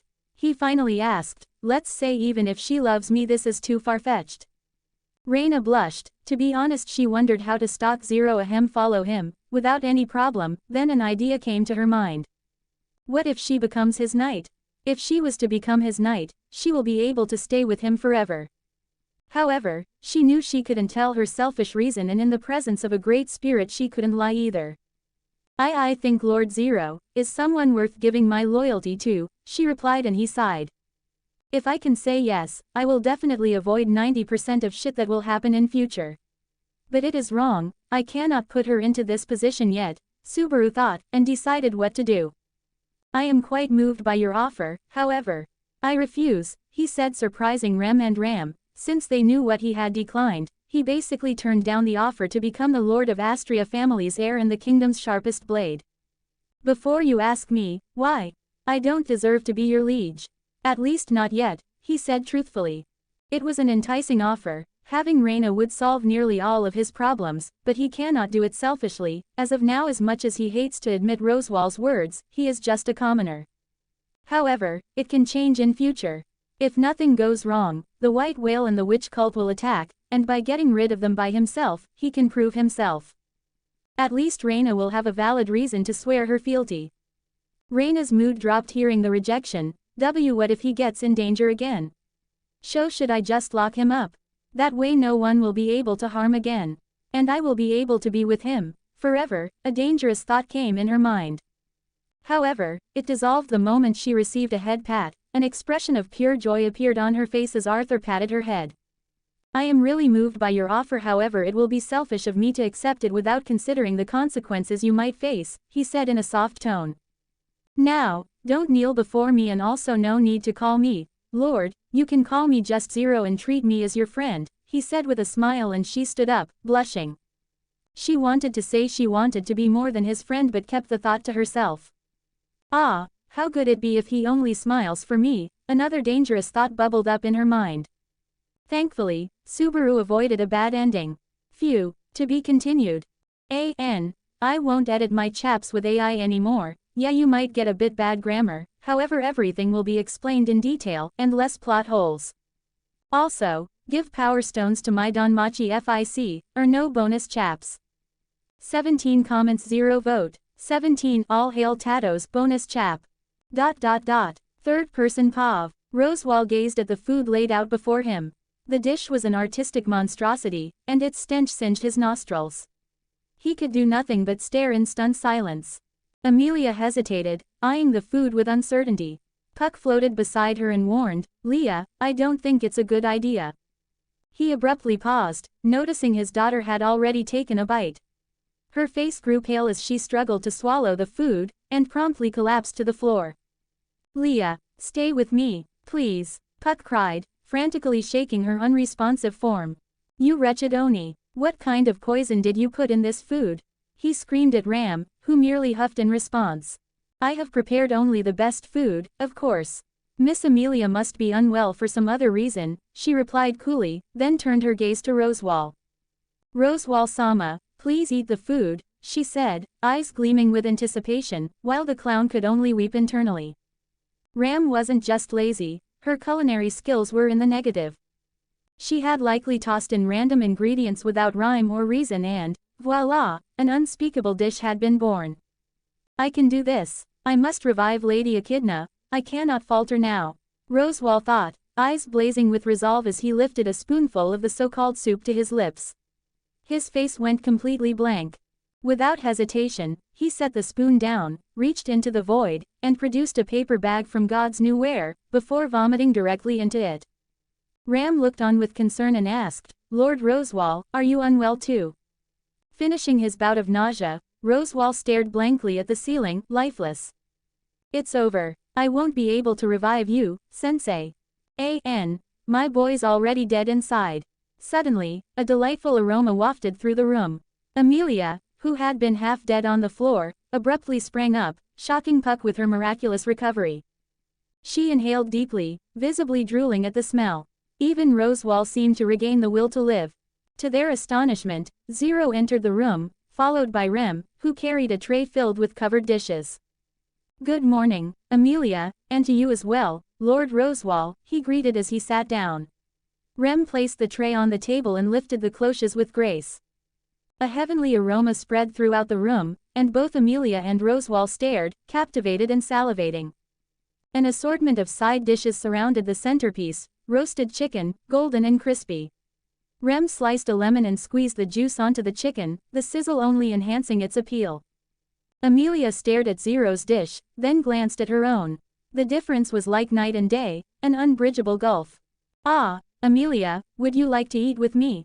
Subaru offered kindly. Can I? Isn't that your food? She asked hesitantly. You're my friend, right? He replied, and she nodded sweetly. And friends share good things with each other, don't they? Of course you can eat with me. Tears welled up in her eyes.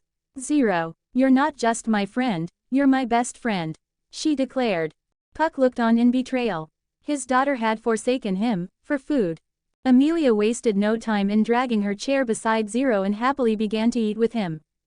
Suddenly, Rosewall piped up. Sir Zero, am I newt your friend too? Why don't you share your food with me?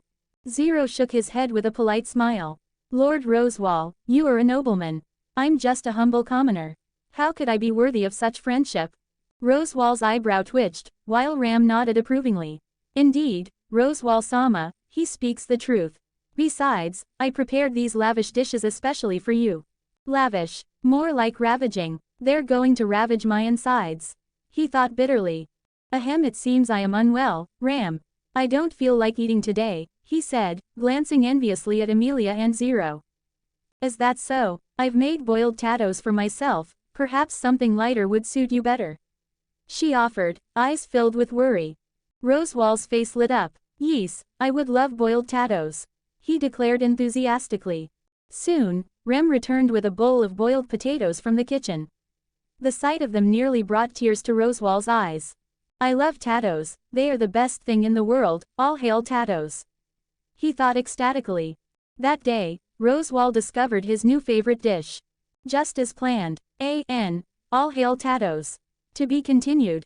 I have decided to keep using AI, at least with my this FIC, as it isn't messing with my plot. Of course, after editing with I will do a short proofreading fixing any mistake that might exist, or paragraphs that might need to be lengthened. By the way, thanks for reminding me about the mistake I made in my previous chap. Apparently originally the line was, I am Sin Archbishop, representing Pride, Zero, however I messed up the line and by mistake I wrote Subaru's real name. I have fixed it on both the chaps. I have also fixed up the earlier chaps where characters spoke Subaru's real name by mistake. Another bonus chap is coming. Peace out. 7 comments 0 vote. 18 spirits bonus chap. ... Third person Pav. You want to form a contract with spirits? Emilia asked Subaru, who nodded and replied, yes. I can only use shadow and earth magic right now, but if I make contracts with spirits, I'll be able to use all types of magic. Rem, who stood silently behind them, said nothing. It had barely been a few hours since her attempt to murder Zero. Suddenly, Raina appeared in front of them. Raina, that divine protection of yours sure comes in handy, Subaru remarked with a hint of envy. Raina had just returned from her mansion after having breakfast. Hey Raina, I haven't had the chance to ask yet, how is Felt doing? She'll need support from a noble house to even qualify for the royal selection, right? He asked, curious about Felt's fate now that she no longer had the Sword Saint to back her, like in the original timeline. You need not worry about her. In fact, I overheard my father speaking with her. According to my divine protection of probability prediction, if nothing goes wrong, my father will become her sponsor, she said, her voice faltering slightly as she uttered the word, father. Is that so? Subaru rubbed his chin thoughtfully. Also, maid, are you behaving? Raina directed her gaze at Rem, who visibly shivered upon meeting Raina's eyes. Zero quickly stepped in, no need to worry, Raina. She hasn't tried anything suspicious. Raina's hostility softened, and Rem let out a quiet sigh of relief. She cast a grateful glance toward Subaru, guilt bubbling inside her for what she had tried to do to him. Raina, could you teach me swordsmanship? Subaru asked. I would be more than happy to assist you. Raina answered, her eyes lighting up. Watching their exchange, Emilia couldn't help but pout. Miss Raina, Zero will learn spirit arts first. Raina's expression darkened as she glared at Emilia. This witch, how dare she try to steal my time with Lord Zero? Her hand slowly crept toward the hilt of her sword, until she was interrupted by another head pat. Sorry, Raina, Subaru said gently. But I already asked Emilia to teach me spirit arts before you arrived. Once I've made contracts with the spirits and checked out some spells, I'll start learning swordsmanship from you. Raina nodded, basking in the warmth of his hand. For some reason, she had the strong urge to purr. After that, Emilia began teaching him how to call spirits, which, apparently, boiled down to just doing it.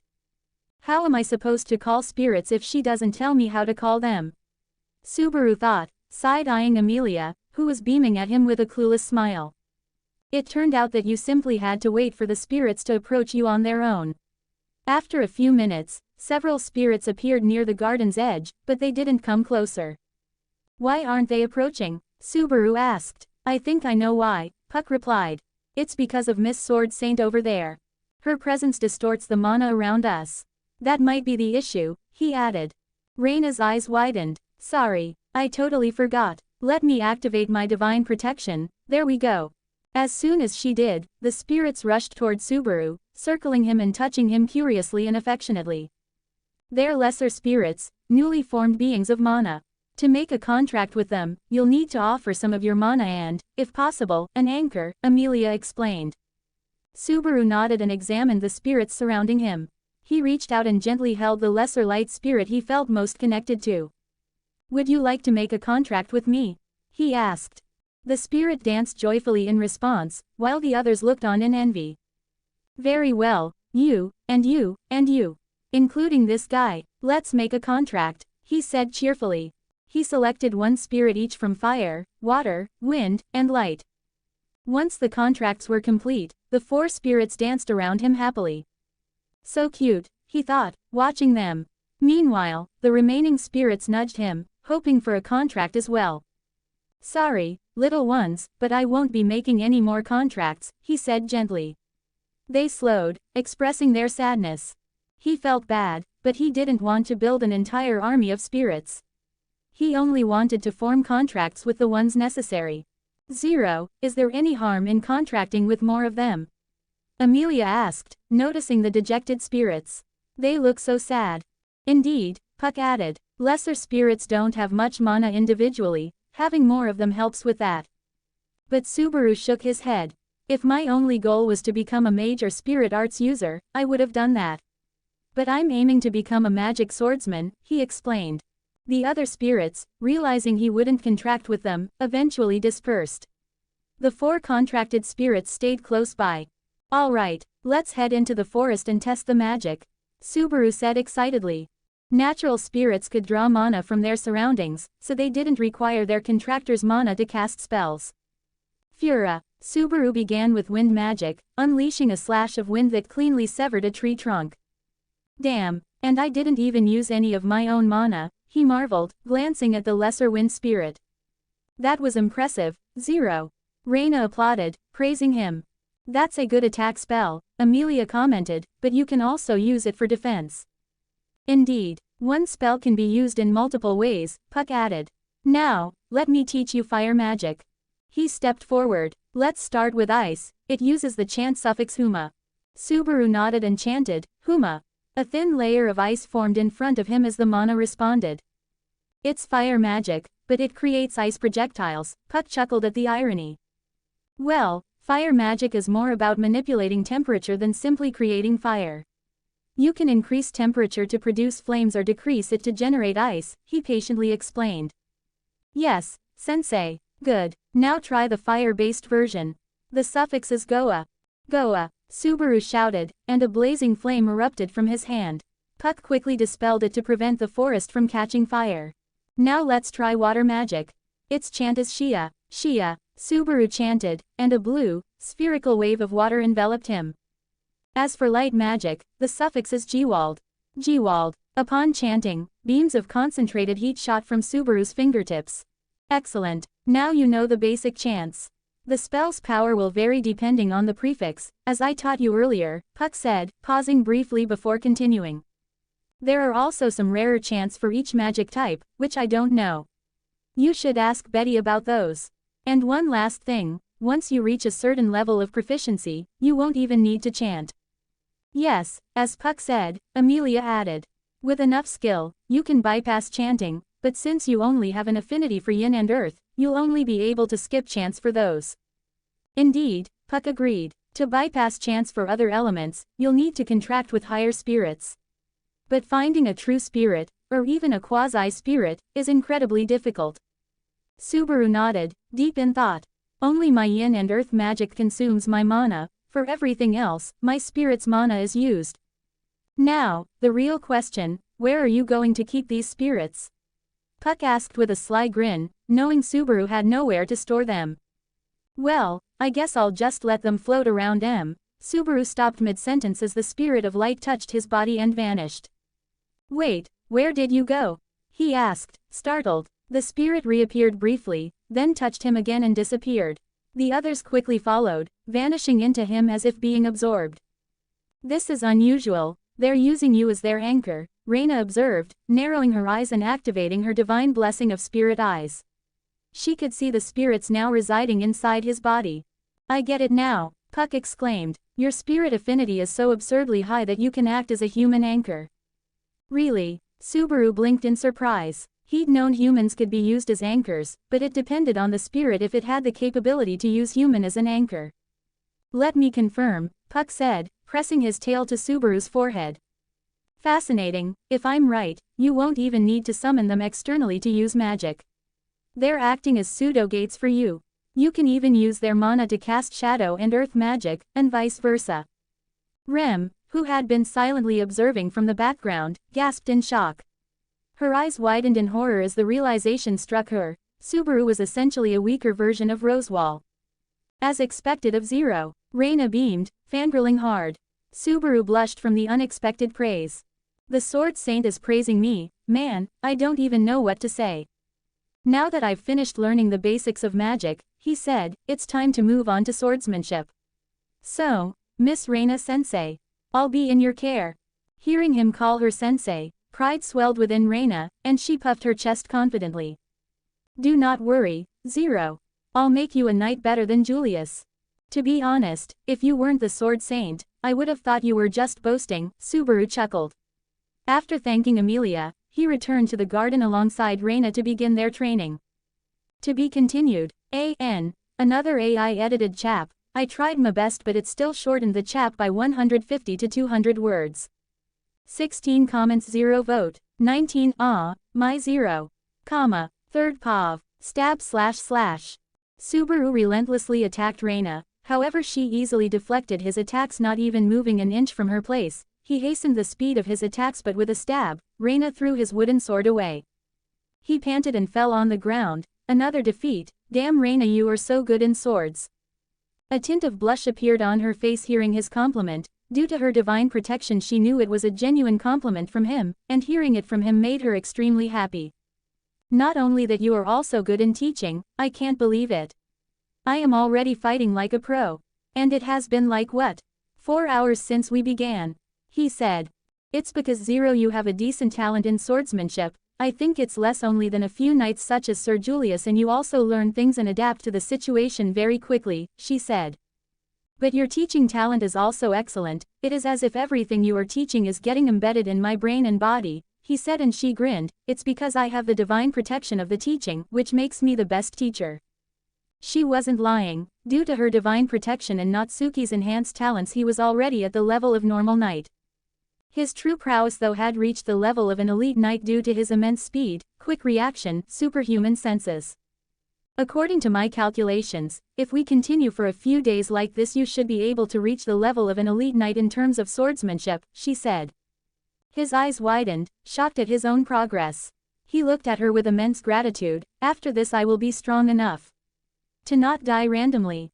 Thank you, Raina, you are my hero for real, he said, and her heart thumped. Her heartbeat became erratic, she felt butterflies in her stomach, a euphoria took over her. It was love, your hero. Then if that's the case, then I shall be your hero, she thought with determination.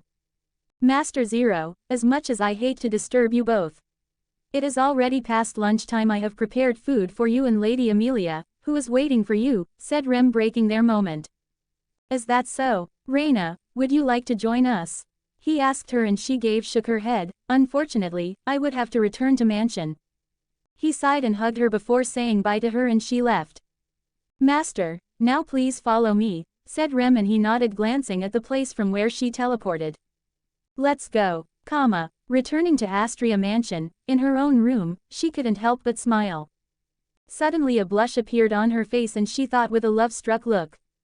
Hero, ah, he called me a hero, I am his hero, he patted me, he hugged me, she said in a sweet tone before jumping on her bed and rolling holding the pillow. Zero, I love you, she muttered holding the pillow imagining him smiling at her. However, at that moment a knock sounded at the door. Reina, are you there? Hearing the voice, her mood instantly plummeted and she came and opened the door revealing a man. He was a muscular man, with short red hair, blue eyes and stubble beard. What were you doing in your room for hours? Why didn't you go on patrolling today? He asked angry, looking at her as if looking at filth. I was reading a book, father, her voice strained as she uttered out the word, father. He snorted and said, anyway, come with me. I have something to tell you. She nodded and followed him. He said, listen, I have decided to support that GU felt in the royal selection. She is the best candidate for us to get the dragon blood. Lady Crush is too rigid and she might deny the dragon blood itself due to her ideology. Lady Anastasia meanwhile is too scheming for my taste. Lady Priscilla is too arrogant and she even called me servant, me. The current successor of Astria family. As for that last candidate, half-elf. He snorted. Choosing her will mean losing, after all who would want a half-elf as their ruler? Now, while Felt is from the slums, we can do a total makeover of her in 1 month and with Astria family's support she has got a solid chance. I see potential in her. He grinned at the end as they stopped before a door. So, you can see potential in her. And cannot even spare a glance to your own daughter? She thought sarcastically, her eyes dimmed before regaining their light as she recalled a smiling Subaru. However, she will need a knight, and that's where yo. Before he could finish his sentence Reina said, I refuse. He was stunned. It was the first time his daughter has refused his orders. What did you say? His eyes became cold, as he towered over her frame and glared at her. Not a bit fearful she said, as I said, I refuse father. He broke into laughter. Do not make me repeat myself. Are you so ungrateful that you cannot give your loyalty away for your mother? You scum, he spat, looking at her with hatred and disgust. Her heart broke seeing that look, however she stood firm and looked into his eyes. My answer is same, I refuse. He rose his palm, ready to hit her, you ungrateful bitch. Stop. His hand stopped midair and his face became pale as he was glared by an angry Felt with her arms crossed. Princess, why are you outside? We were just about to meet you, he said a bit nervously. Since he had accepted to sponsor her, it meant her position was higher than his. She was a royal candidate after all. Sir Heinkel, what were you going to do just right now? She asked, demanding an explanation. Princess, this daughter of mine refused to take oath as your knight despite knowing whom the Astria family is supporting. He said. She turned towards Reina and asked, Miss Reina, are you okay? To which Reina gave a nod. If she doesn't want to become my knight, there is no need to force her, and isn't it disgusting for you to force your own daughter to do something unwilling? She questioned. Daughter, she is a fucking curse to me. Because of her my wife went to coma and my mother died. It's all this bitch's fault. And now that I am giving her opportunity to redeem herself, she is refusing me. He shouted his grievances. Felt was shocked, not by what Felt did but how Heinkel treated her daughter. Heinkel, you disgust me, she said and his eyebrows twitched. I disgust you. This is all this bitch's fault. And remember, you are a gutter rat. Without my support you are nothing. He spat in anger, however seeing Felt's moist eyes his face became pale. I am a gutter rat, huh? Fine, I don't need you to sponsor me. I can become the queen by myself, she said turning around and walking away in anger. And no princess, wait, I apologize for my words, he said panicked, then he glared at Reina before going to Felt, trying to fix up his mistake. Reina stood there for a moment, silent. Her emotions a mess, she turned around and walked, her steps hastened and soon she was running. Reaching her room, she got inside and closed the door with a thud before falling on her knees and breaking into tears. Her father insulted her, he called her a bitch again. Did she have no value in his eyes? Yes, she wanted to save her mother too. However, she had already made up her mind to accept Zero as her lord. Did her wishes not matter to him at all? In fact, she wasn't against supporting Felt, she only wanted to accept Zero as her lord. Recalling the gentle figure of her father from her past, she even cried louder. She acted tough, she acted cold and distant, She acted as a perfect knight, however in the end she was just a girl. The words her father said hurt her deeply, she gritted her teeth.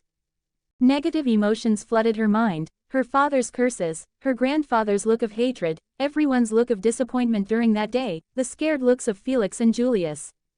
She started panting, clutching her heart, she was drowning. "You are my hero, Reina." Like a ray of light cutting through darkness, the words reached her heart. "Sir Zero," she muttered, her breathing becoming calmer. "I still have him, even if the world rejects me I know he won't, he is just that kind," she thought and a smile appeared on his face. She wiped her tears and she willed to acquire a divine protection. Soon a picture of Subaru appeared in her hands and she moved it closer to her face, and kissed it. "Ah, my Zero," her Yandere stage had just begun. To be continued.